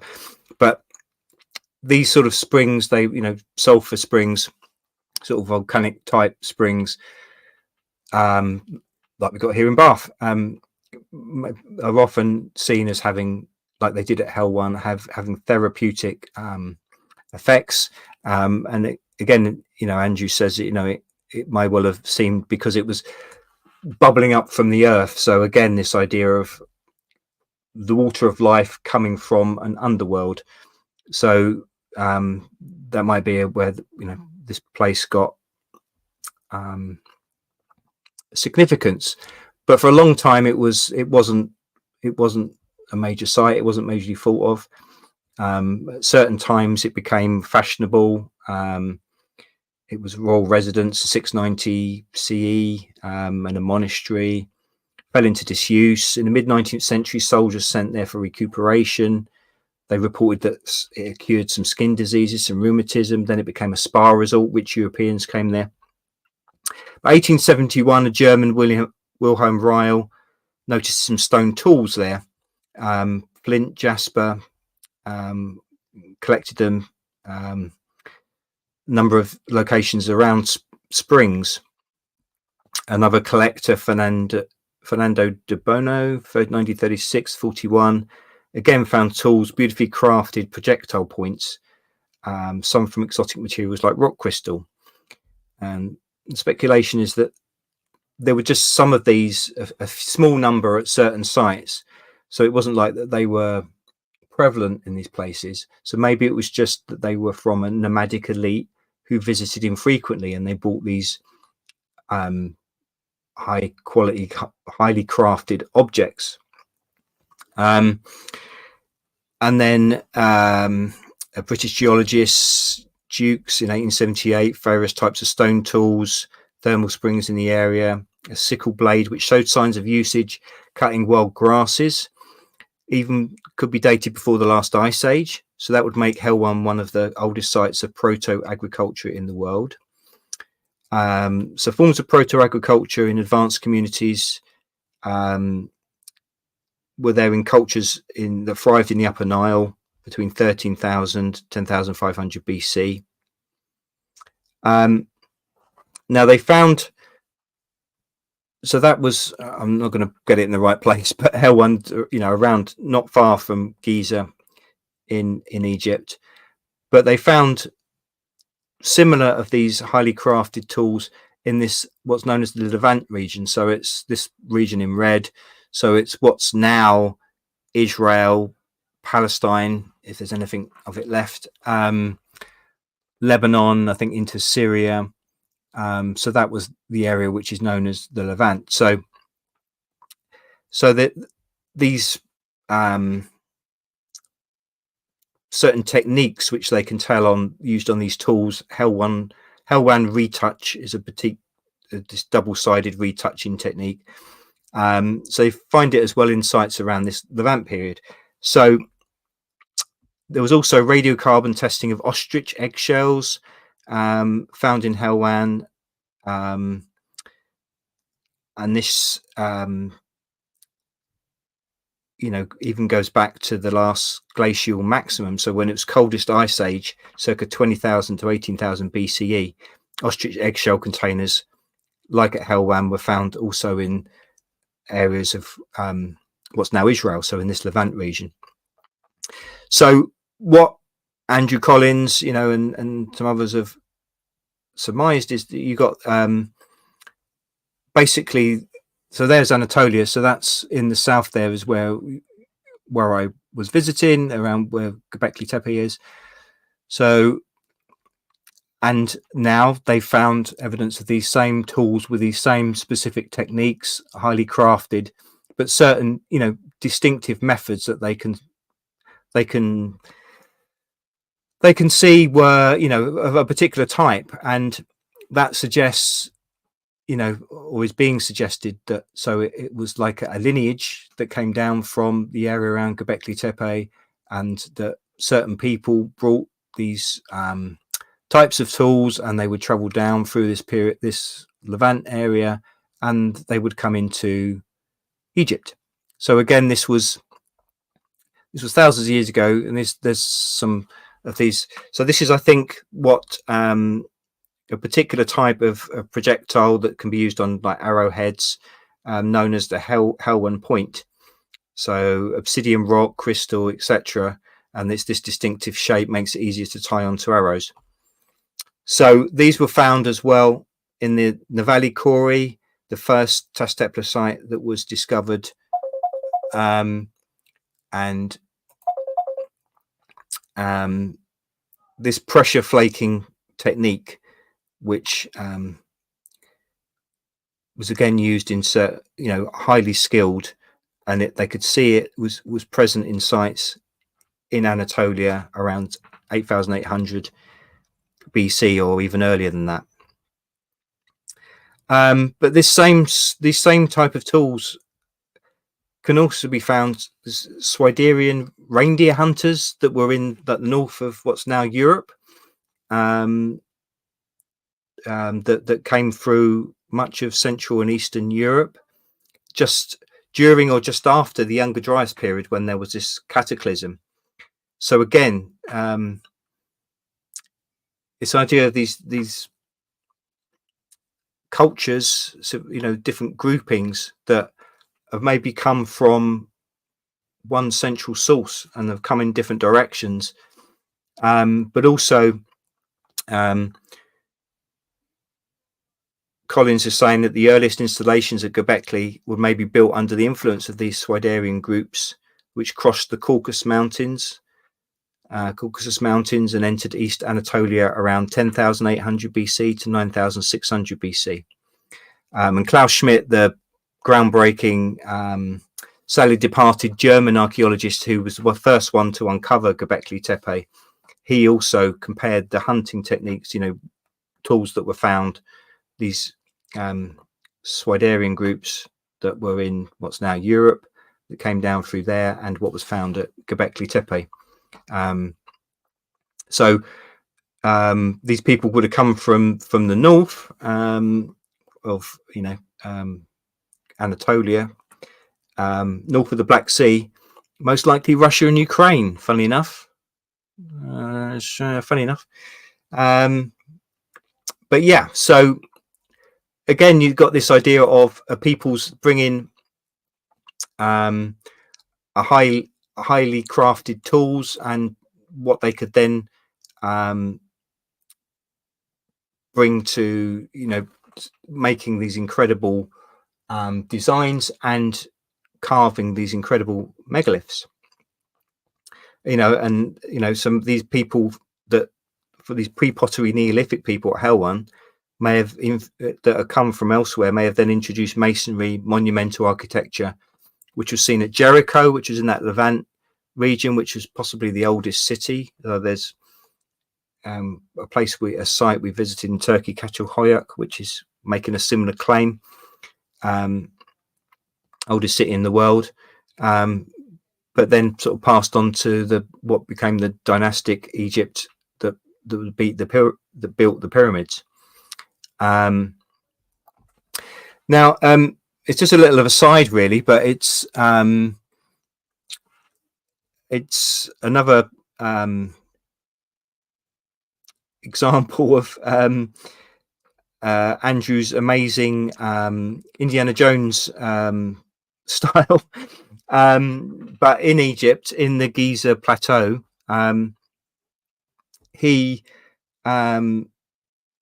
and I think there might have been some connections. I can't remember with Debbie Cartwright and a psychic connection there, but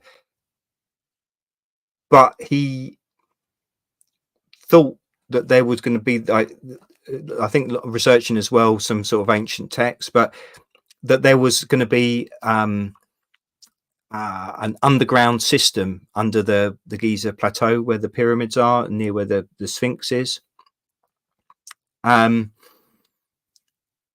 And he and an archaeologist, Nigel Skinner Simpson, in April 2008, there was this 200 years of obscurity, and he was sort of laughed at by the sort of archaeology of the time, but he had to do it as a little bit undercover to he went to this entrance, this little known tomb of the birds, and back to birds again, lots of bird carcasses, bones found in this tomb.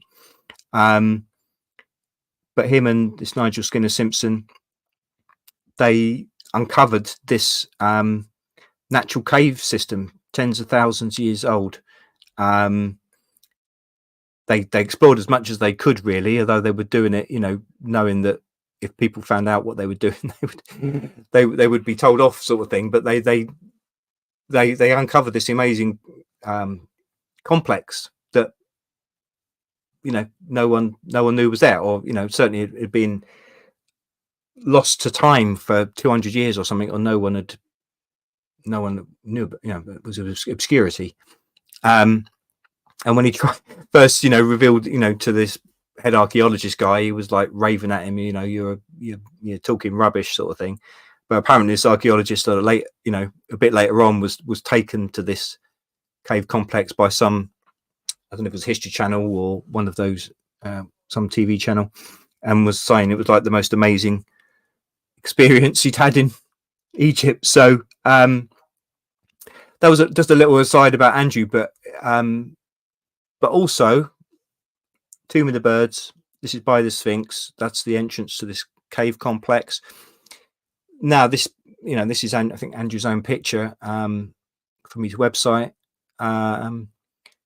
but it's locked up now, and you so again, it's like they don't, or they either don't want to explore, or they are exploring but they don't want to tell people what they're finding. But again, it's a cave system where we talked about before, this idea of an underworld, and like you've got the megaliths maybe representing the mountains, and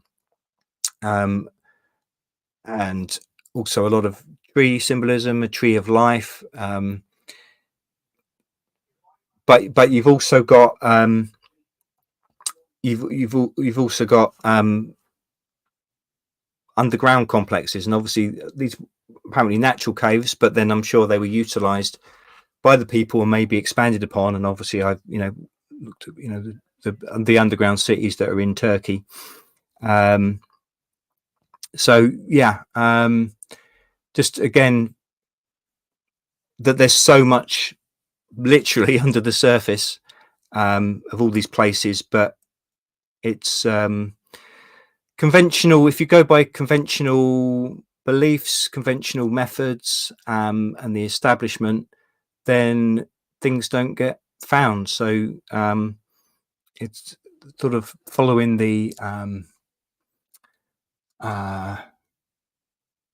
principle of this psychic questing, I suppose. Debbie Cartwright talking, but like she was saying, end of her talk, get out there, sit under a tree, feel the place, try and connect with the energy or whatever of where you are, and and spirits, things will communicate with you.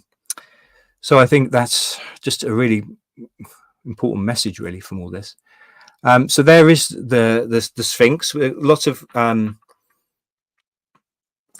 even conventional talk that it's actually much older than previously surmised. It's an east-west alignment. So with the passage of the sun, it would, at the time of equinoxes, the sun would rise in line with the face and set behind the back. And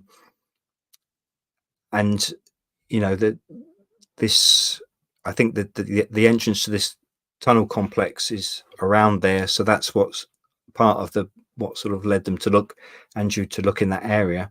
I think Jay Widener in one of his podcasts was talking about, he thought there was more there, beneath the Phoenix, the Sphinx rather, sorry. And also, Andrew was talking about how this, people have surmised that before it was carved into its what it is now, the Sphinx, it may just have been a natural rock promontory, and perhaps maybe that had a sort of simulacra where it resembled a creature or a human, had features of like that, as many rock formations do, and they gain legendary importance because they've got this uncanny sort of resemblance, and they seem to connect the physical world with the human, with a possible, like there's a spirit presence within the rocks. Again, Debbie was talking about shamanism connecting this idea that everything does have a spirit, everything does have an essence and energy, of course. So maybe that there was again, the idea that there was a natural rock formation which people used because of maybe the way it looked and the way it was aligned naturally. It was for centuries before used as it was, and they found it was used as a place of burial thousands of years before. So it had this connection with maybe the afterlife. But then at a later period, it was carved to resemble as it does now for symbolic importance. But they took something that was already there in nature, and then sculpted it. So this is an aerial view of the three main pyramids at Giza, and there's been a huge amount of debate. You'll be aware probably of Graham Hancock, so how he said that the alignment of the pyramids was representing, or it matched this alignment of these three main stars in Orion. And there's also others, Robert Bouval, maybe most famously, that has written, and said that it was matching Orion. Now,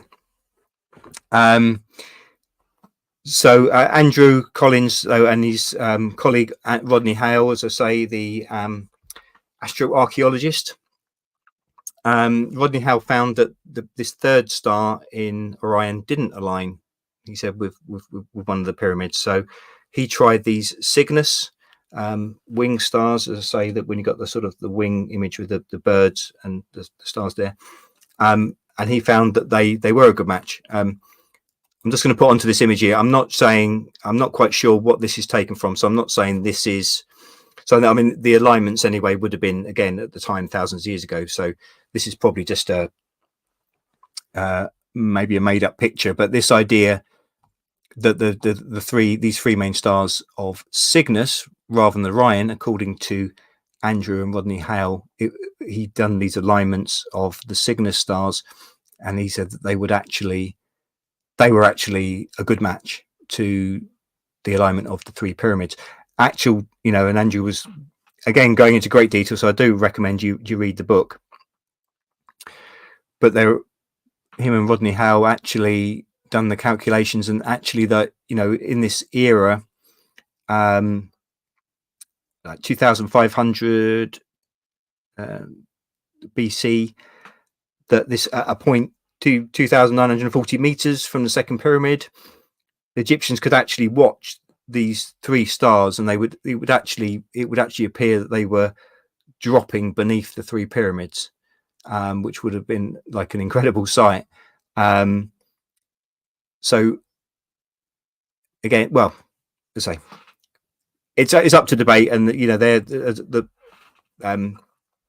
Bourval, which Andrew was saying that when they first came up, him and Rodney Hale were first coming up with this, they knew it would be a big bone of contention. Obviously, Andrew's friends of Graham Hancock as well, and there'd be a lot of debate and argument because they were contradicting this, quite strongly held belief. But yeah, Andrew goes further, saying a person standing on this, again, a natural sort of mount or hill, Gebel el Qibli, which is sort of on the edge of this pyramid field, could be used as a point because they've got all these alignments with and geometry of triangles, that sort of thing. But someone standing on this promontory looking towards the pyramids, towards the second pyramid, would see this main star Deneb descend each night into the peak of the second pyramid. So again, amazing alignments, and it does seem to make sense that that there was this connection, and it was deliberately put in there that these for these incredible stone megalithic sites would be intrinsically connected to the heavens. So again, I urge you to read the book, because or there'll be talks on the internet as well, but Andrew's gone into a huge amount of other research, because apart from the scientific study of these alignments, Bourval was saying, oh well, Orion is prominent within these sort of pyramid texts that have been found in Egypt, so it makes sense that they would try and align the pyramids to Orion, whereas Cygnus wasn't important in ancient Egypt. So Andrew's done lots of research to show that in actual fact Cygnus did have importance, and again, it relates again to this idea of birds or bird figures and going to the afterlife. There's talk in these pyramid texts which were found in sort of a lesser pyramid. There's no actual inscriptions actually at the main pyramid. I think there's some graffiti, they think, from workers, but not proper texts. So there's a pyramid text. It's got a few lines about a bit about the tree of life. So again, we know that's something that's followed on through esotericism for centuries after. It talks about as a metaphor for the northern celestial pole. In animistic traditions, as I said before, in Eurasia, especially Siberia, souls, when departed, or shamans in a trance, thought to exist in the branches of a world tree, which is at the center of the earth or the sky. I probably won't go into full detail because I can't quite have the time, and probably Liz is going to pass out before she does the quiz. But this in the Egyptian, ancient Egypt, they have this the goddess Nut, which is the goddess of the heavens, the sky.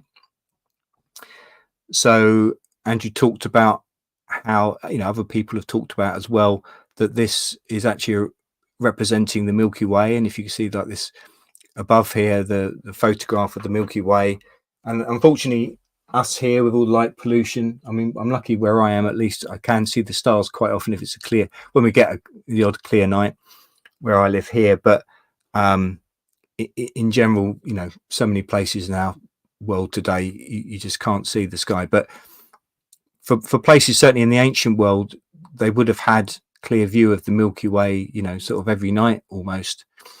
And you can see that the shape of the Milky Way here as they would have seen it. And it does make sense that this symbolic representation of this sky goddess Nut represents the Milky Way. So astronomer Ronald A. Wells said that Nut's head, outstretched arms of Taurus and around the Taurus and Gemini in the night sky, and thus where Orion is, close to the ecliptic, where the sun crosses the Milky Way on one side of the sky, and then on the other side where the legs are formed by the twin streams created by the dark rift. So this is important, that's been talked about, and Andrew Collins, I think I've mentioned it again within the alchemy talk, where he done on one of his Megalithomania talks. I can't remember which. I think it might have been last May's, maybe. It's a 2023. But I think I made reference to it in a previous talk. So when the Vine the Bridges talk was talking about this, predictions of this alchemy and the Great Cosahende, and it was referring to previous cataclysm thousands of years ago. It might be this Younger Dryas period, and talking about how it may have emanated from this sort of center of the galaxy, and so it might have come from this area where there's this dark rift, there's this sort of dark patch of sky, if you like. So that might be where the legs come down there. So the feet where the sun crosses the starry stream around Scorpius and Sagittarius. And this astronomer said the womb and birth canal on that representation will be around where the dark rift was this northern opening to the sky, marked by the Cygnus constellation. So basically he's Andrew was saying that although Orion's talked about in some of these pyramid texts, it will be more as where these pyramid texts talk about where the soul of the king, like the pharaoh, and how they go on the afterlife journey to the afterlife, and it talks about Orion. But as Andrew was saying, it's that's just the beginning of the journey when it's going through the cosmos to sort of come out to the other side, and this idea of rebirth and that sort of thing. So he was trying to stress that Cygnus does have importance within the cosmology of ancient Egypt. But again, there's similarities in other cultures. There's a Native American death journey the soul goes on a journey till it meets this raptor, again a type of bird, raptor-headed brain smasher, as it's called. Great name. And that makes me think again in a different way, where the culture in Anatolia is to remove the head, because that's where the soul was. So this brain smasher, where the starry stream split to the dark rift, and this was identified with the Cygnus constellation, the star of Deneb. And then it would go on, the soul would go on to the afterlife. And then as I was searching around, actually, I just saw a site on, let me just see what the site was. Archaeology News online magazine, and it was a new study. So this was only a few months ago. Well, April 11th, 2024.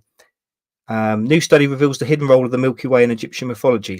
A new study published by the Journal of Astronomical History and Heritage unveiled a captivating link between the ancient Egyptian sky goddess Nut and our galaxy, the Milky Way. And again, I won't go through it all, but there's one bit that I just highlighted, that if I can find it.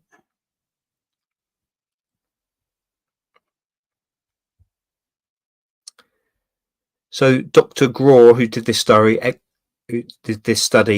says his exploration, or her, I can't remember who it was, but he or she, exploration into the multifaceted symbolism of Nut extends beyond the boundaries of ancient Egypt, revealing striking parallels with diverse cultural interpretations of the Milky Way, notably Nut's role in guiding the departed souls to the afterlife and her association with annual bird migrations.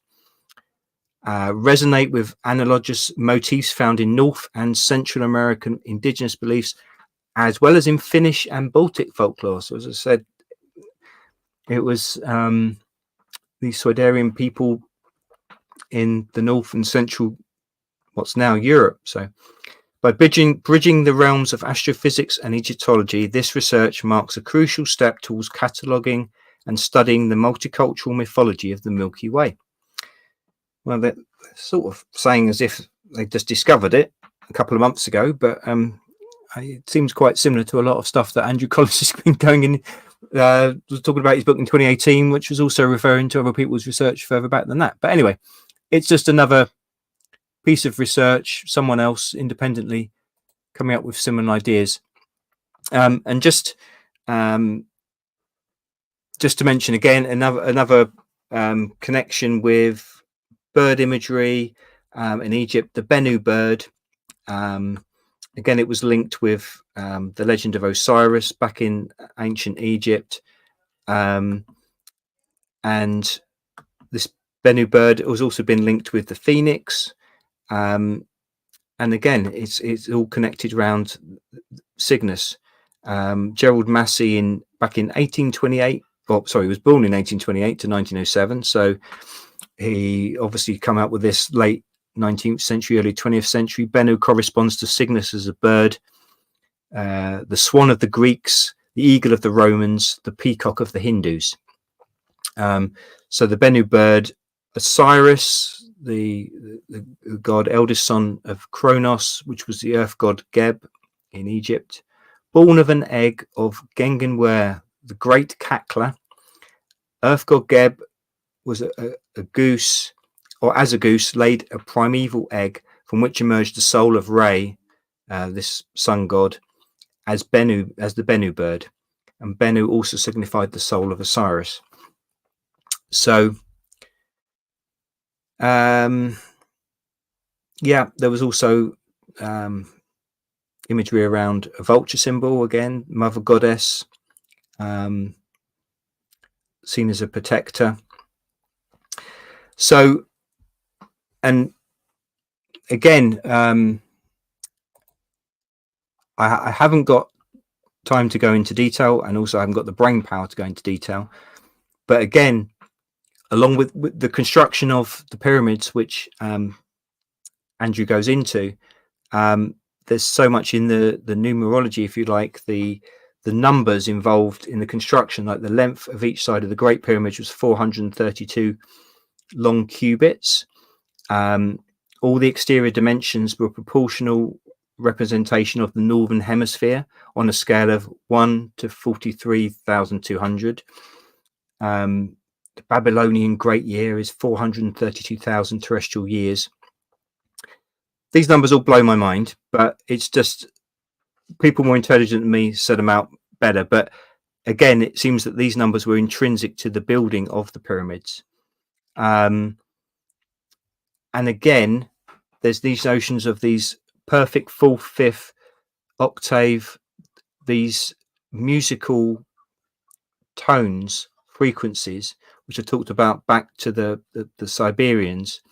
And again, these ratios are connected to geometrical shapes like the Pythagorean triangle, the 3-4-5 triangle. And again, as Andrew goes through in his books, the pyramids and the field when they're on all connect with these geometrical shapes, these triangles.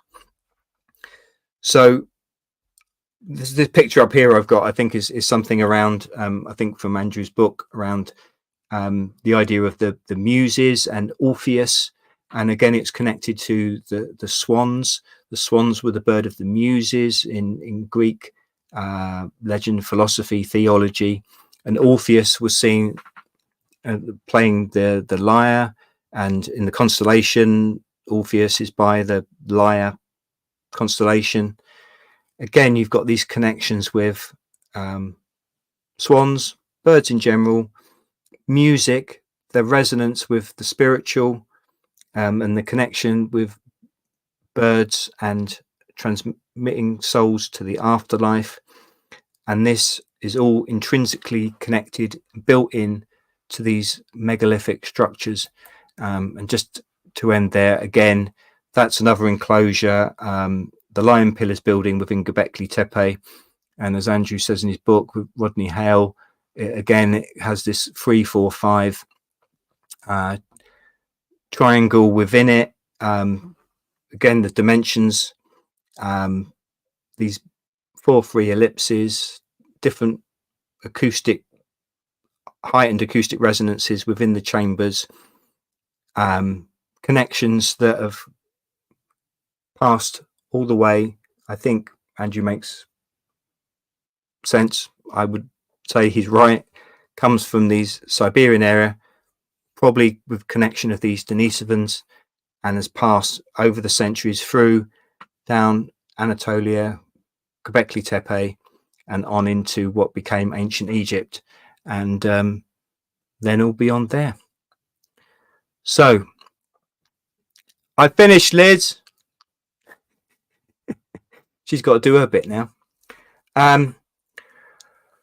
Thank you for staying with me. If you have stayed with me, you might have already gone now, and I might be talking to myself, but I hope that was of some interest to you. I do massively recommend Andrew and his work. Obviously he's talking at symposium. He's always talking at conferences, going on the tours, Megalithomania tours. I thoroughly recommend as well. Liz is here. I've been here the whole time. I've been here for hours. You've been hitting the booze? No, I brilliant.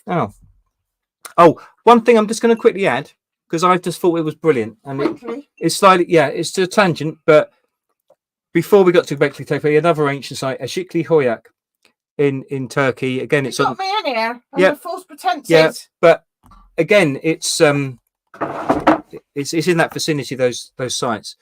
But I just thought it was really powerful what Andrew was saying, because this site, they found like the bodies there. Basically, there was obsidian there from the volcano, so all this rock there. So they made all these tools, again, tool making at this site. You can stay there. But the people there, they could see from the bones that they had terrible lives of working, the terrible burdens, died young, and died young.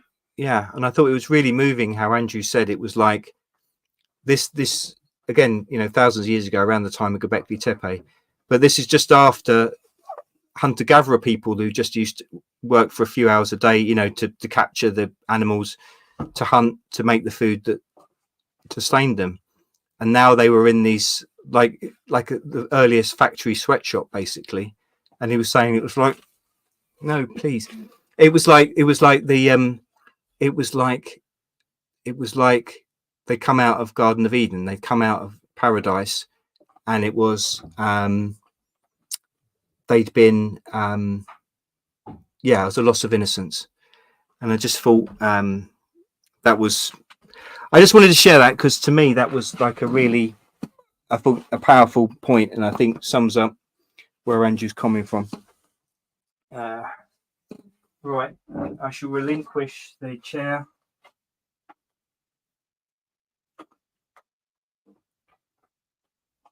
All right, Liz, I've finished.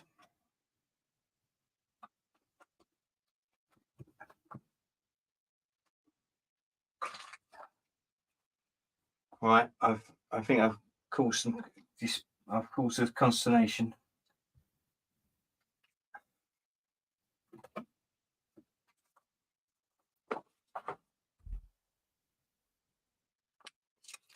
Bear with us, everybody, please. Bear with us.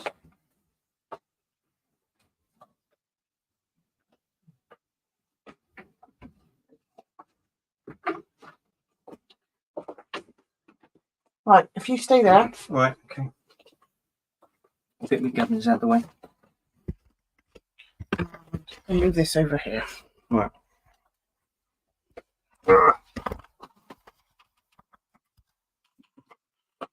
I'm going to just move everything closer because of my bad back, I can't sit on that chair. Right. But I can sit on this one. Alrighty. I'll get to me. Oh, do I need to come out of this so we haven't? Right, shall I do it? Yeah.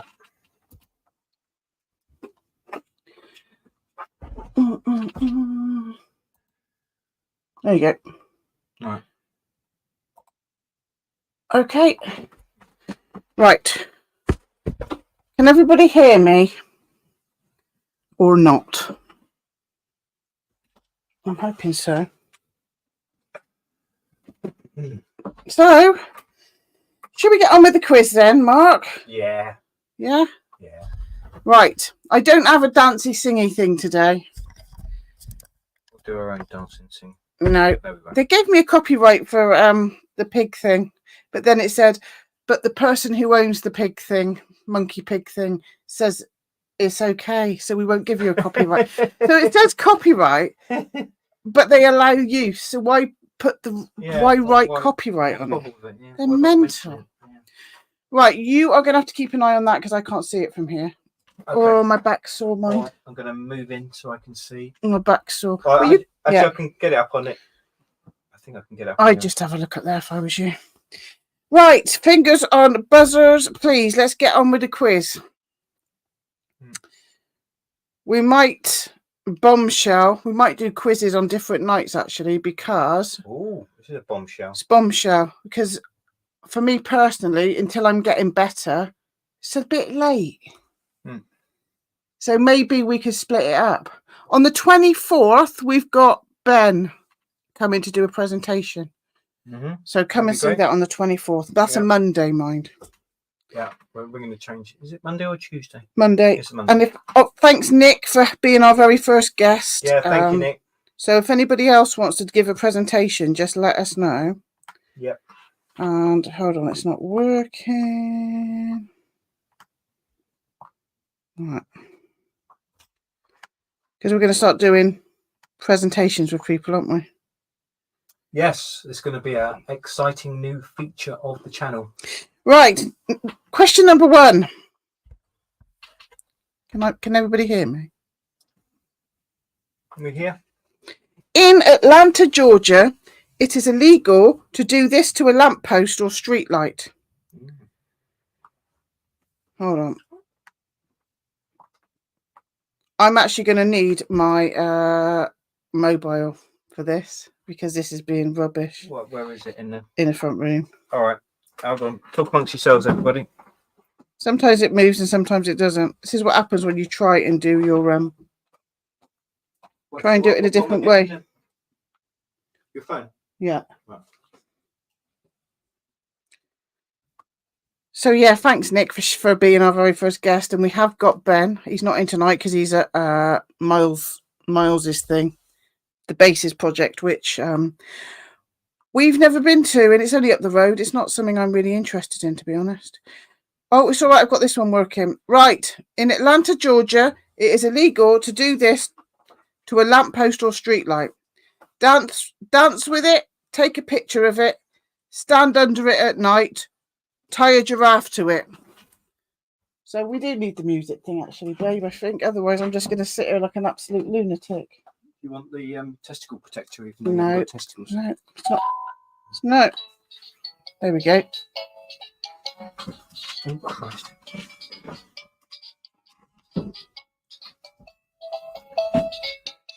Illegal to dance with a lamppost, take a picture of it, stand under it at night, or tie a giraffe to it.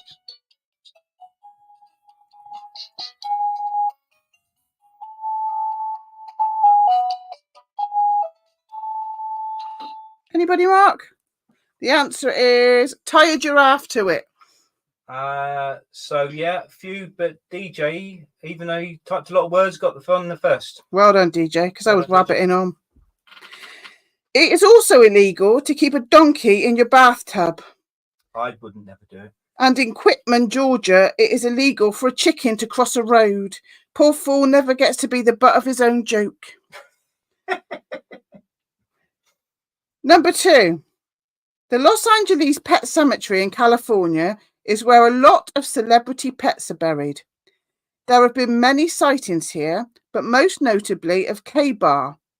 Who was K-Bar? A Great Dane, a Persian cat, a pet wolf, an Arabian stallion. A Great Dane, a Persian cat, a pet wolf, an Arabian stallion.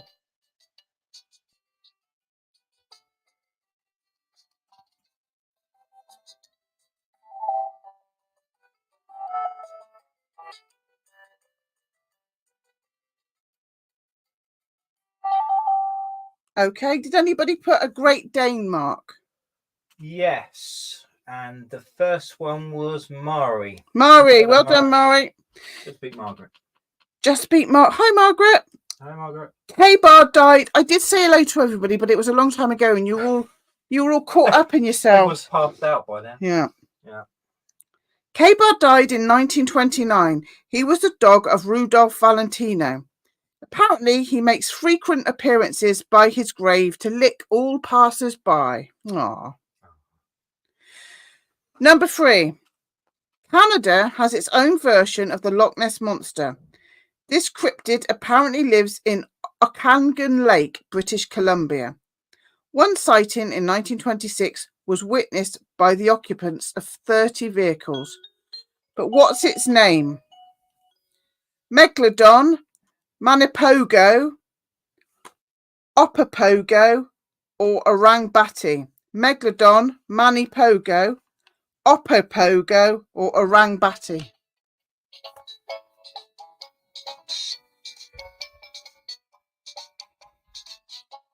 Give that one back to Connor, I think, because he was watching us in there.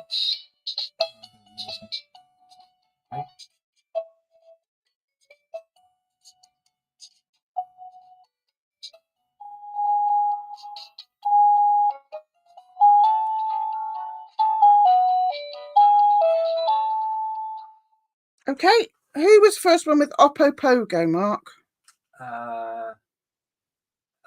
Margaret just put Pogo. A few people have just put Pogo. Well, you can't just have Pogo because there's Manny Pogo or Opopogo. You can't just have Pogo. Green tea put Pogo. Yes. Right. You can't just have Pogo because that's cheating. We're going to go Pogo. Because there's 2 Pogos. Right. Green tea. Well done, Green Tea. You got that one. Opopogo was featured on a Canadian postage. Oh my God, we've got pictures. Oh. You were going to remind me. Sorry. Oh, blimey. Right, what's this? Oh. Present. Oh, blimey. Hold on, we got bloody pictures. Got to get rid of your bloody pictures. Yeah. Hi, Andrew. Hold on. Hi. This is going to get better. What? They all say that, don't they? That's quiz time. Everybody. Do you know what? Forget it. I can't be bothered. Oh. I can't be bothered. No, you got. I don't mind pressing the button. No, I can't be bothered. Oh. Because I'm too far away. I'm too far away from I it. can do that bit. I'm too far away from it. All right. Anyway, Opopogo was featured on a Canadian postage stamp in 1990. Another name given to this creature is Natica, which means lake demon. Right. Number can't remember. According to the movie Fire in the Sky, who claims to have been abducted by a UFO in Arizona in 1975? Oh, Mark Herman, Travis Walton, John Redmond, Jonah Hurd. We've met him. Mark Herman, Travis Walton, John Redmond, Jonah Hurd. We've met this guy.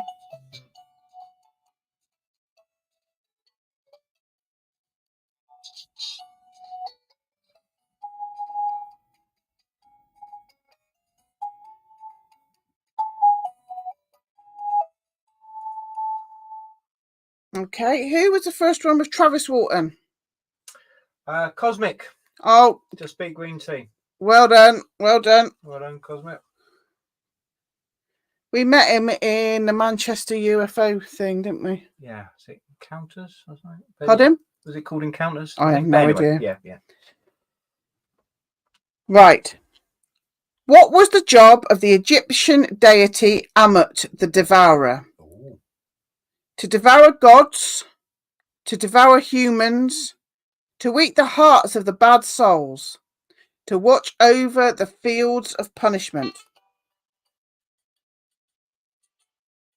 Amut, devour gods, devour humans, eat the hearts of bad souls, watch over the fields of punishment.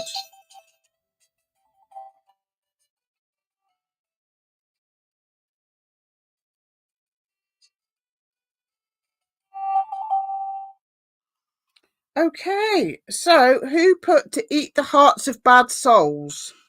Mari was first with hearts. With the speak green tea. Oh, hang on. I was going to say, we've got Eating Souls by DJ. All right. So, yeah, sorry, I thought there was a souls and I'm 50 miles away here. All right. Sorry, I thought there was hearts. The hearts of the bad souls. All right. Okay. Well, DJ then. Yeah, well done, Sorry. DJ. A heart was weighed against the feather of truth. If the two did not balance, the heart was eaten by the part hippo, part lion, and part crocodile Amut. The soul went to the gruesome fields of punishment. If they did balance, the soul went to live with Osiris. At different times, this was seen as being a fertile land of reeds, or as accompanying Ra on his daily journey.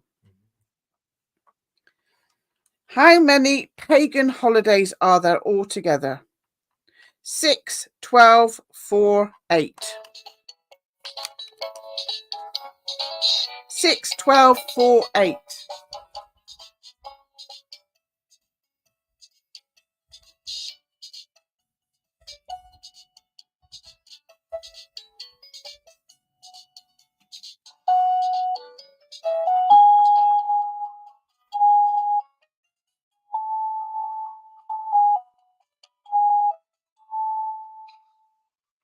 Anybody with 8? Oh, DJ got it. I thought we were going to do a nobody learned, Andy, but no, DJ got 8. Oh, so the holidays may also be called Sabbats and are on Samhain, Imbolc, Beltane, Lammas, Yule, Ostara, Midsummer, and Mabon. Okie dokie. I don't know what number this is. It didn't come out when I sent it, unfortunately. Yeah. Next question, 7. There is a very unusual creature which can actually change dry seeds that they eat into water. What kind of animal has this capability? So it can turn dry seeds into water. Okapi, I don't know if that's how you say it. Okapi, whatever that is. King cobra, spotted hyena, kangaroo rat. Okapi or okapi, king cobra, spotted hyena, kangaroo rat.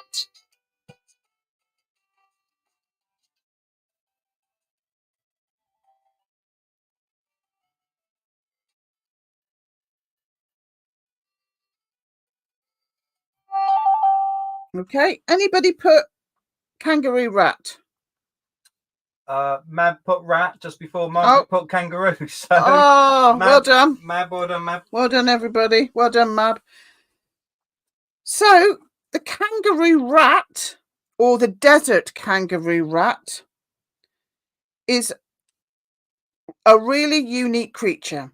It can survive with very little water due to the fact that it has the ability to convert the dry seeds that he eats into water through a process called oxidative phosphorylation or something. I don't think there's a Z in it. All mammals have this ability. However, the kangaroo rat is more adept at conserving the water than he produces. This creature does not pant or sweat it's Andrew, isn't it? In order to keep cool. It has a kidney system that is very specialised and allows waste materials to leave its body without much water output. It lives in moist and humid burrows, only coming out at night. Although the kangaroo rat does not store water, it still has a water content in its body that is about the same as other animals. Margaret says, is it a marsupial? Yes. Yes. I got a picture of it, which I can't be asked to get. Oh. I got all the pictures. I don't know. Can't be asked. Google it yourself. They can't hear you because it's over here. Google it yourself. Christ. In which European country did there once exist a belief that a newborn infant was under the influence of fairy spells until it sneezed?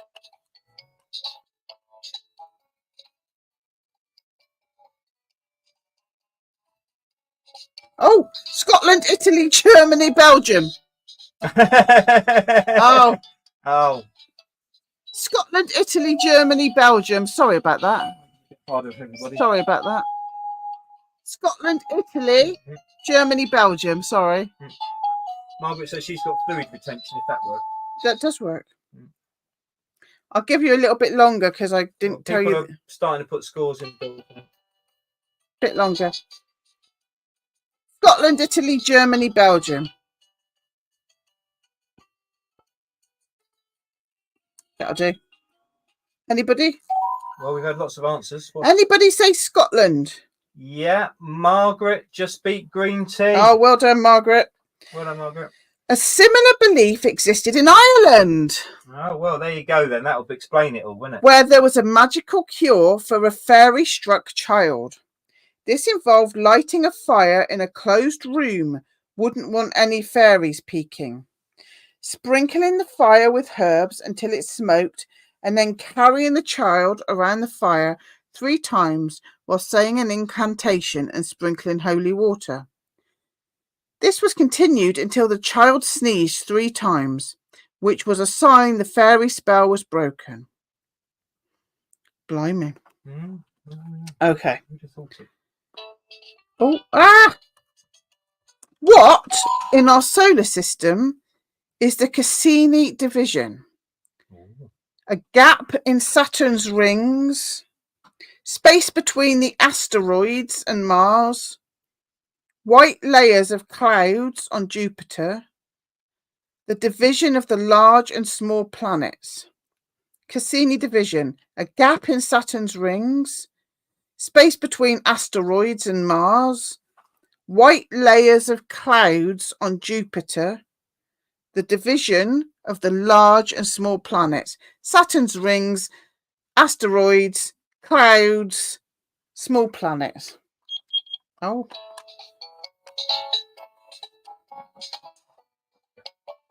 It's Satan. That'll do.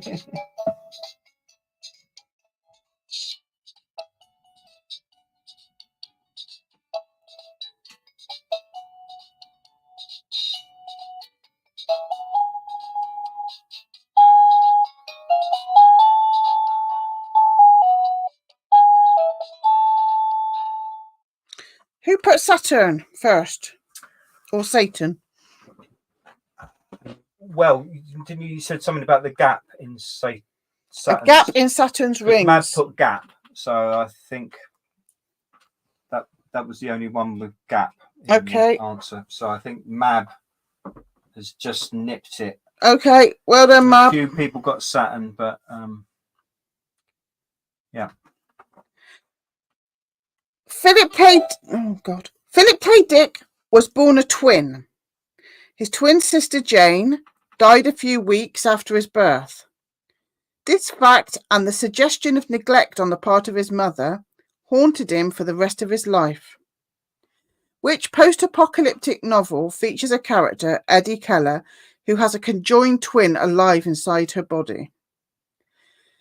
Is it Nick and the Glimmung, The Penultimate Truth, Dr. Blood Money, or How We Got Along After the Bomb? Eye in the Sky. Nick and the Glimmung, The Penultimate Truth, Dr. Blood Money, or How We Got Along After the Bomb? Eye in the Sky. Oh, I haven't read that one.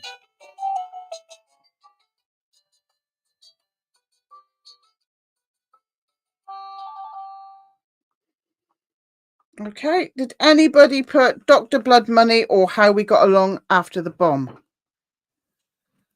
Nobody learned, and it's a bit of a long title, that one. Philip Kindred Dick is buried next to his twin sister, Jane Charlotte Dick, in Fort Morgan, Colorado. Philip and his sister were found to be malnourished by a health worker and were sent to hospital. Jane died soon after. Dick blamed his parents, particularly his mother, for this neglect. His mother, Dorothy, claimed she was an inexperienced mother and simply didn't know how to adequately care for her newborn twins. Dick was married 5 times. He had 3 children, Laura, Isa, and Christopher, who together maintained the estate of Philip K. Dick. His papers are held in collection at California State University, Fullerton. Incidentally, the title, Dr. Blood Money, or How We Got Along After the Bomb, was suggested by Dick's publisher to cash in on the success of Stanley Kubrick's film, Dr. Strangelove, How I Learned to Stop Worrying and Love the Bomb. Well, that was depressing. DJ's saying you can chat to Philip's widow in the Dark Journalist chat now and then. Oh, really? I've got the exegesis of Philip K. Dick, which is like compilation of those letters and writings. I one of these days get round to it. Maybe a future talk. Yeah.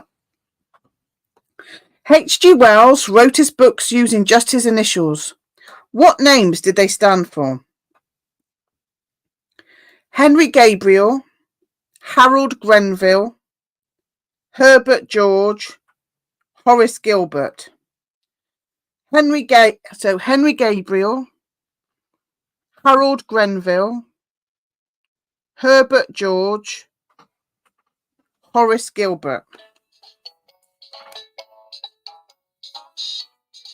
Henry Gabriel, Harold Grenville, Herbert George, Horace Gilbert.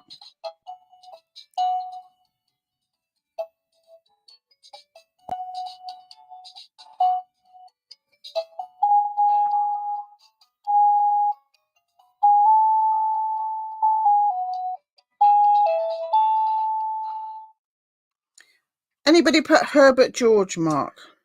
DJ was the first. Well done, DJ. Margaret got it as well, but yeah. Well done. DJ first. He was actually better known as Bertie, apparently. To his friends. What does MyLab stand for? MI5 abuse, military abomination, military abduction, Michigan laboratories.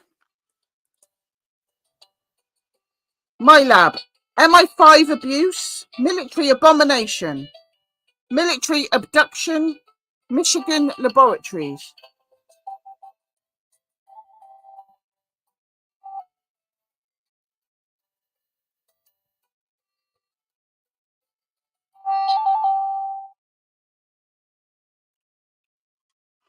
Anybody get military abduction, Mark? The great man DJ again. Well done, DJ. So a deceitful military abduction, MyLabs. You often get MyLab experiences at these conferences and that we go to.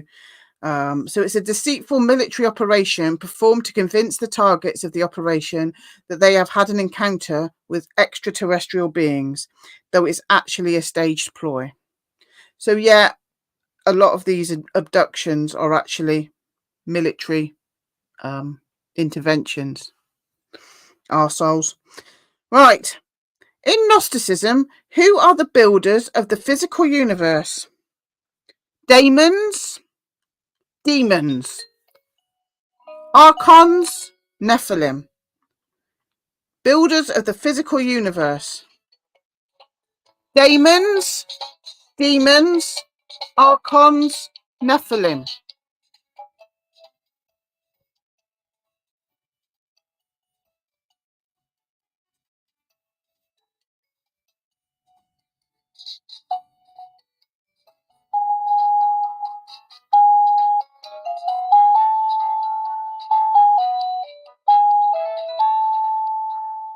Okay, who was the first with archons, Mark? That was Mab. Well done, Mab. Big green tea. Well done. So archons in Gnosticism, the archons, Greek word archon, believe it or not, meaning ruler, were malevolent, sadistic beings who controlled the earth, as well as many of the thoughts, feelings, and actions of humans. They assisted their master, the demiurge, with the creation of the world and continued to help him administer his oppressive rule. According to a Gnostic text called The Reality of the Rulers, the archons have bodies that are both male and female, faces that are the faces of beasts. Thus, they're not truly male nor female, nor human nor animal. The ancients found this kind of boundary crossing to be deeply threatening, and this description of the archons implied that they were forces of chaos, so mixed up as to be the farthest that a created being could be from God. What book is the following quote taken from? Religion and law among our masses must be one and the same, his father said. An act of disobedience must be a sin and require religious penalties. This will have the dual benefit of bringing both greater obedience and greater bravery. We must depend not so much on the bravery of individuals, you see, as upon the bravery of a whole population. Was that from June 1984 or Do Androids Dream of Electric Sheep? June 1984, Do Androids Dream of Electric Sheep?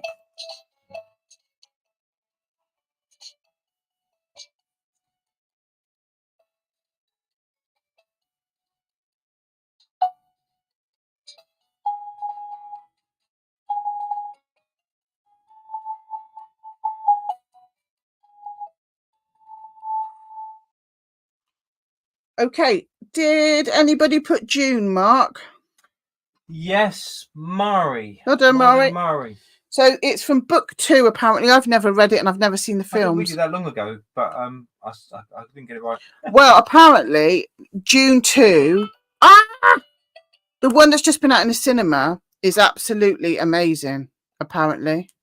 It talks about how religions were made to control people. And Adam Green from No More News, which we really like, he bangs on about the latest June film, and apparently I think this quote is something similar is in there. So apparently, now I don't know who any of these people are in June because I've never read it, so I might not be saying their names right or anything. Kyne. Kyne's dead father says these words in book 2. I don't know if that's how you say his name.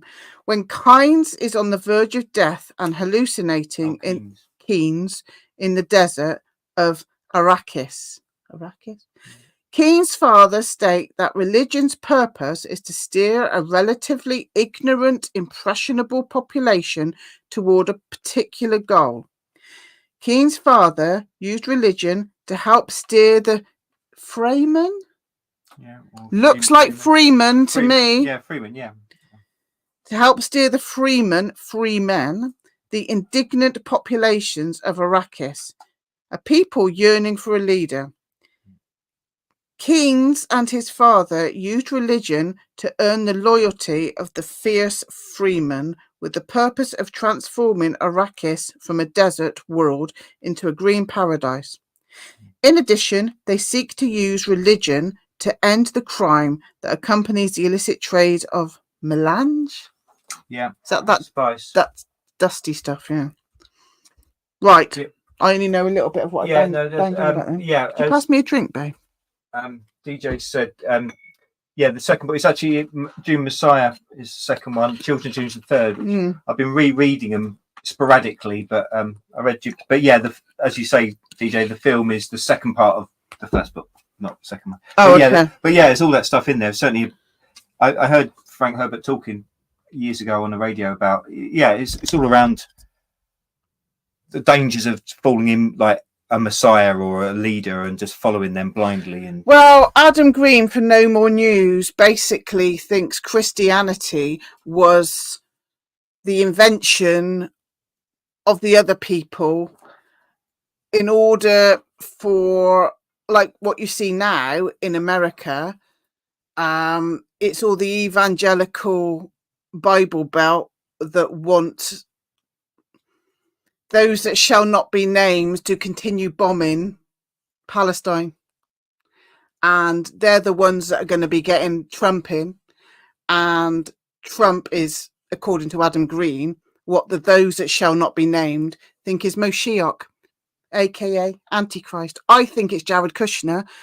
Christ almighty, I'm sorry, but it's all making me a little bit cross. yeah, Go and watch No More News with Adam Green.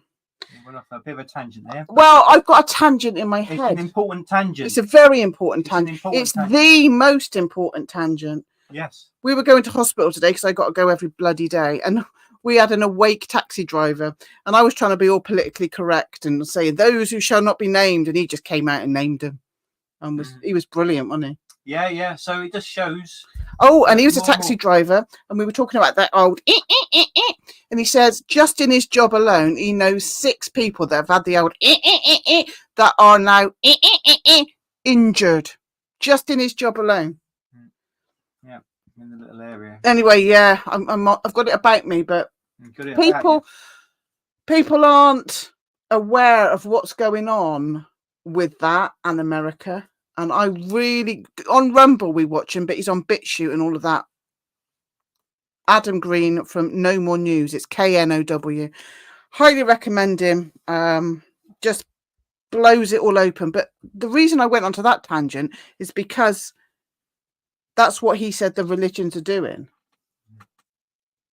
Yes. Yeah. No. Yeah. No, absolutely. I think it's definitely a lot in June. I think because obviously their desert. It's a desert planet, and the people there seem very much like Arab people in the Middle East. So there's definitely a lot of connections there, and there's some changes in the film to the book. So I think they're maybe even trying to make it even more apparent, which is quite a good thing. It needs to be made bloody apparent. Okie dokie, that's my little run over. Right. Amongst others, who wrote about a time before the moon? Pythagoras, Socrates, Aristotle, Plato. Pythagoras, Socrates, Aristotle, Plato. Talked about a time before the moon.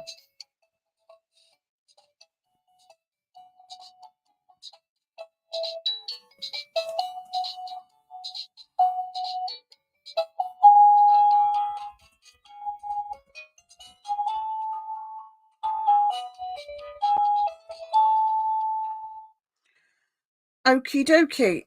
Did anybody put Aristotle, Mark? Oh, hang on. I can see DJ has. I'm just seeing if he was the first. I think he was.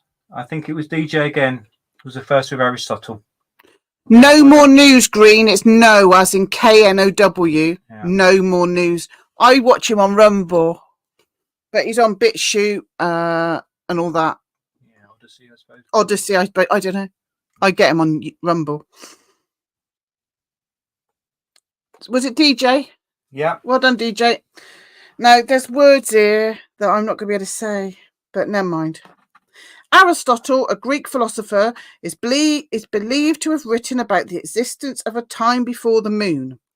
According to some ancient texts, Aristotle referred to a people called the, Proselines, I don't know, who lived in Arcadia, a region in central Greece before the moon existed.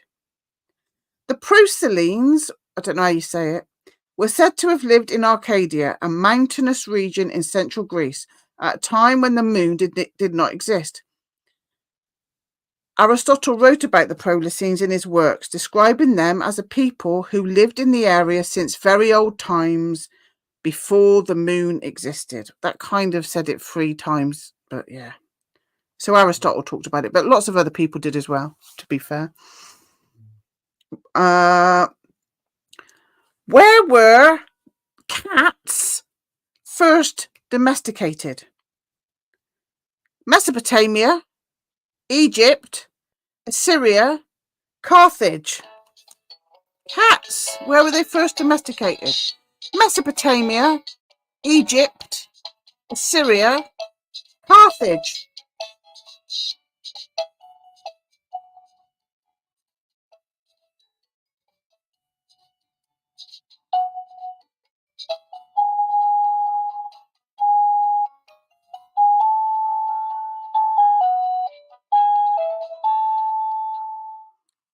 Did anybody put Mesopotamia, Mark? Oh, Murray got him first. Yes, with Mesopotamia. Well done. Murray. If I'd have showed you the pictures that I can't be bothered to show you, there's pictures of mummified cats. All wrapped up like little mummies, they are. Mummified cats. Seen it. This is from an article by Joshua J. Mark called Cats in the Ancient World. I'm not quite sure why I went down this alley, but I did. Cats down the alley. Cats and humans have shared in each other's lives for thousands of years. And even though they have not always been regarded as highly as in the present, have played an important role in a number of cultures. Always enigmatic, the cat has sometimes been mistrusted by various civilizations, but always managed to prove their worth. Although it has been commonly accepted that cats were first domesticated in Egypt 4,000 years ago, their history among human beings goes back much further. Wild cats are now known to have lived among the people of Mesopotamia over 100,000 years ago, and to have been domesticated there approximately 12,000 BCE, at about the same time as dogs, sheep, and goats.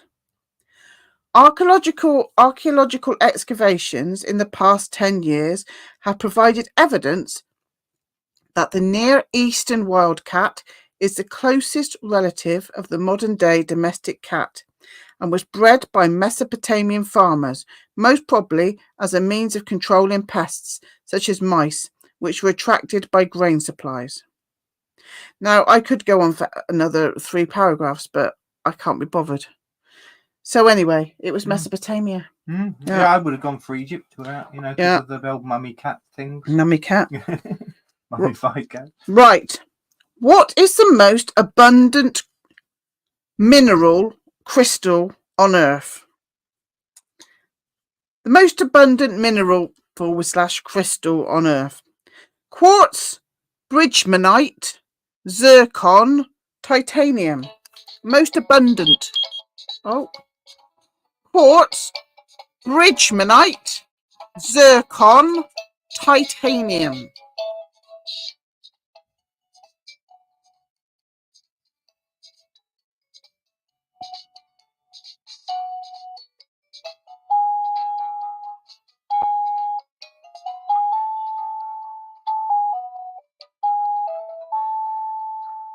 Did anybody put Bridgmanite, Mark? Oh, blimey. Nobody learned, Andy. Andy. No, I'm not surprised because this only got its name in 2014. Oh, Yeah. blimey. The most abundant mineral / crystal on Earth only received a name in 2014, Bridgmanite. Scientists have known about the mineral for decades, but were only able to examine it close up in the past few years. This was written in 2014. The mineral is normally found deep beneath the surface, but was identified and studied in a meteorite that collided with the Earth 135 years ago. Formerly known by its chemical name, silicate perovskite, the mineral was named Bridgmanite to honour Percy Bridgman, a physicist who won the Nobel Prize in 1946. Never heard of it. He says it sounds like bollocks. It's getting belligerent after a few beers, teacher. I got a bloody picture of it that I can't be bothered to show you. So there's that. Another Oh, asteroid Christ, oh, bloody hell. linked thing, wasn't it? Yeah. Right. Where did a sudden so-called accidental poisoning, I'm doing that, you can't see it, accidental poisoning take place in 1951, which affected over 250 people? Bangladesh, Pont Saint Esprit, Chicago, Bedford, Virginia. Bangladesh, Pont Saint Esprit, I'm not saying that right, Chicago, Bedford, Virginia. Bangladesh, France, Chicago, Virginia. Pont Saint Esprit. That's probably better. Oh, I've hurt myself now. Oh,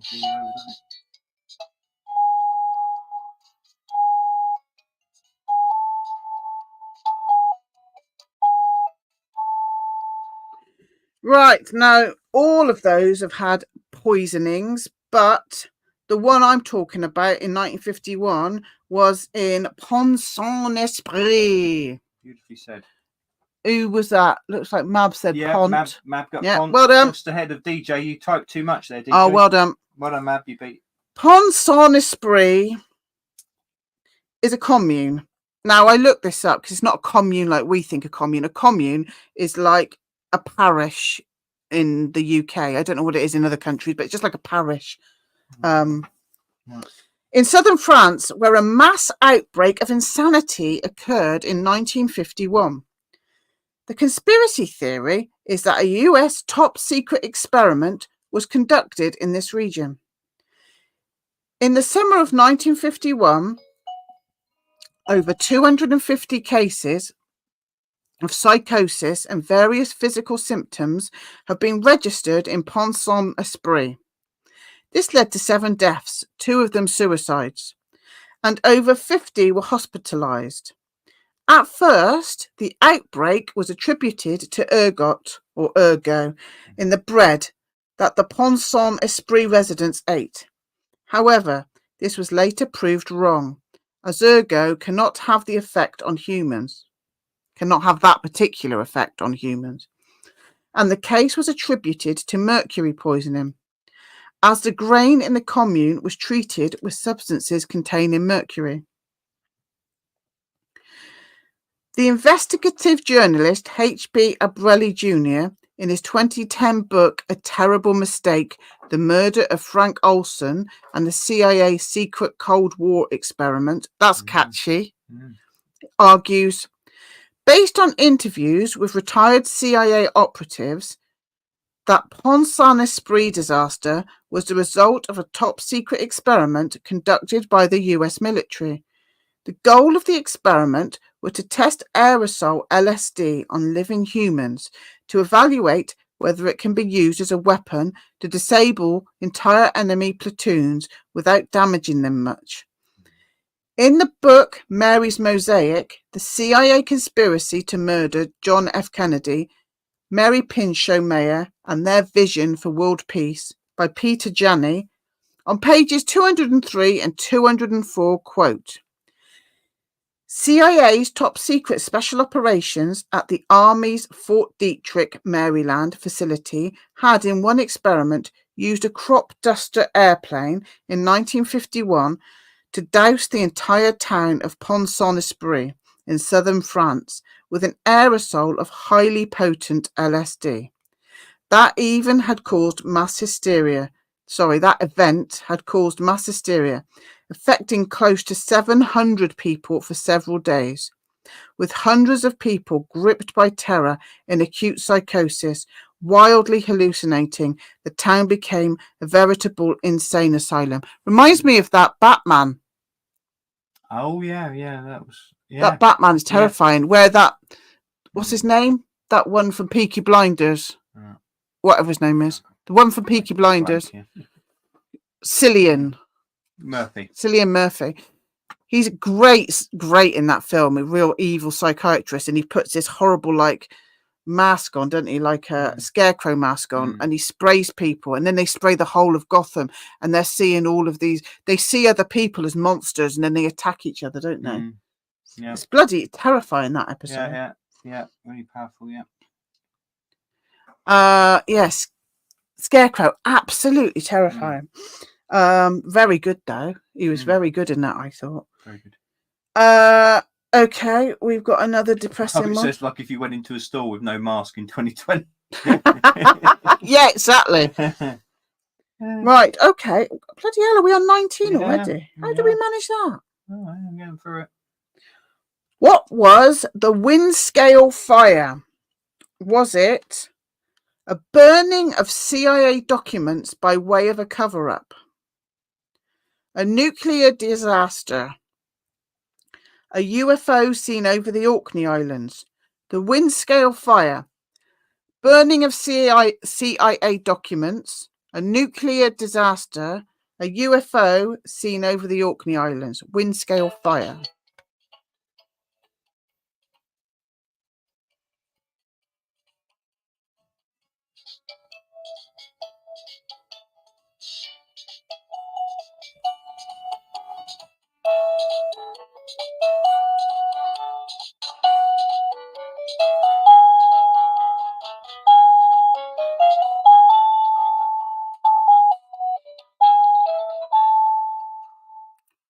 Now, this one pissed me right off because they've changed the name of this so that we don't put two and two together. Wind scale is now called Sellafield. Oh, yeah. Of course it is. I remember that. It's now called Sellafield because most people have never heard of wind scale, but they've heard of Sellafield. The wind scale fire of 10th of October, who got it right with nukes? Well done, DJ. Yeah. 1957 was the worst nuclear accident in the UK's history and one of the worst in the world, ranked in severity at level 5 out of 7 on the International Nuclear Event Scale. Following the fire, the British government downplayed the severity of the accident. British nuclear physicist Sir William Penney's report on the incident, which was censored, blamed the staff rather than the plant structures and operations themselves. Harold Macmillan, then Prime Minister of the UK, mandated that only the summary of the report be published, and it wasn't until 30 years following the catastrophe that the full report was made available. I wasn't going to write everything about this because some people don't believe in nukes. Some people would think this was, if I was to go into what they say happened, some people would think it was just fear porn. And I'm 50-50 about whether I believe in it either myself. So, yes, there's probably a cover-up to whatever did happen, but the stuff they said did happen, you'd have to believe 100% in nukes. So I didn't write it all in. But if you do believe in nukes, what happened was absolutely bloody disgusting, and it went all over Germany, it went all over Norway, it went absolutely everywhere, and people got cancer, blah, blah, blah, blah, blah. I didn't write any of that because some people, and I'm a little bit one of them, because it wouldn't put anything past them, don't believe in nukes. They just think it's fear porn. So I don't know what I feel about that one. Well, he says they're electric bombs according to some. Yeah, I know. Crow 777 thinks it's just like loads of bombs all at once. I don't bloody know. Who bloody knows? We've been lied to about most things. Why wouldn't they lie about that? Yeah, you can't trust the science. Can't trust anything. Trust the science? No. Oh Christ Not their alive. science. Right, 20. Yep. This was an interesting documentary I was listening to whilst doing me funny paintings.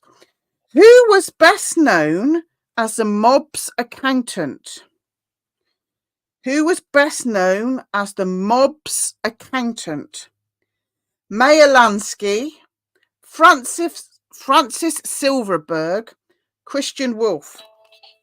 Meyer Lansky, Francis Silverberg, Christian Wolff, the mob's accountant. Very interesting documentary I watched about this.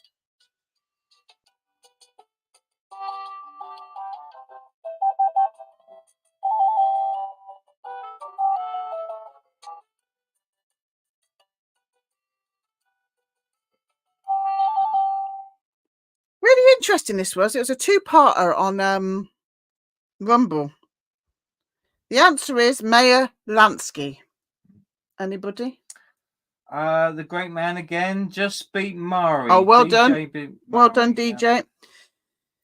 Meyer Lansky, aka Meyer spelt differently, Sachalyansky. They always change their names, the unmentionables. Born on July the 4th, 1902, until died January the 15th, 1983. Known as the mob's accountant, was an American organized crime figure who, along with his associate, Charles Lucky Luciano, was instrumental in the development of the National Crime Syndicate in the United States. Oh, I've lost it. I found it. A member of the Jewish mob, Lansky developed a gambling empire that stretched around the world. He was said to own points percentages in casinos in Las Vegas, Cuba, the Bahamas, and London. Lansky had a strong influence with the Italian-American mafia. He played a large role in the consolidation of the criminal underworld by introducing money laundering and offshore banking in 1932, used in the 50s for cash from the heroin trade. They completely fucked up the Bahamas. Oh my God, they completely fucked it up. This particular arsehole had a big part to play in that, and a big part to play in human trafficking, getting prostitutes over to the Bahamas. Just, yeah, anyway, I watched a very interesting documentary on it. So there's that. What a way to finish. Who won, Mark? Well, I'll give you one guess. The great DJ. Well done, DJ. But honourable mentions, Mab, Mari. Well, we got honourable mentions. Yeah, but and there's a few people. Green Tea, Margaret, Cosmic, all got an answer. Well done, everybody. There was good group participation. Good, honest quizzing. Right, let's give DJ some emojis. I can't reach. Some fun emojis. Oh, look, Margaret's already on there with the fun emojis. I'm not going to sing the pig one because look, gave me a copyright strike. What are we looking at? The Pride ones. Oh, Christ. Oh, yeah, it's Pride year, isn't it? Write the word Pride Month. Write it in there. Write Pride Month. Right, Mark's going to write Pride Month. Press. Send. Got it in there? Yeah. Where? It's there. Oh, I can't see it up on the screen. Oh, it's not up there. Oh, right, somebody else has written it. Now, have a look at the word Pride Month. Oh, sorry, DJ, put no Pride stuff, please. No, sorry, I got to do this one. So write the word Pride Month and look at those two words together, and then you'll have your answer as to why it can't be Pride Week or Pride Day. Just have a look at the word Pride Month and what's going on? Yeah, DJ's got it. Yeah. That's why it can't be Pride Week. Indeed. Right. Right. On that note, Yeah. I'm going to need a cup of tea more than I'm going to need an opiate tonight, which is progress. On that bombshell. Yeah. I won't say what kind of tea. Green tea. Hey. Hey. Right, get a bit closer to the thing. Thanks, everybody. Thanks, everybody. Thank Mark for his talk, and well done, DJ. And yeah. Thanks for everybody for joining in. Thank you all for watching. Don't forget, the 24th is a Monday. We'll have another one before then, though. We'll have another one of these before then. Yeah. But anyway, the 24th is a Monday, 7 o'clock. Hopefully, all being well, Ben's going to do a presentation. Yep. And let me know if you want to do one. Nick, if you want to do another one, by all means, let us know, because that was superb. And have a good week. And don't forget, I do weird art, and it's on Etsy. All right, okay. You're going to have to do the clicking out because I can't reach it from here. Christ, what could happen? Thanks, everybody. Thanks, everybody. Been great. At the top on the right.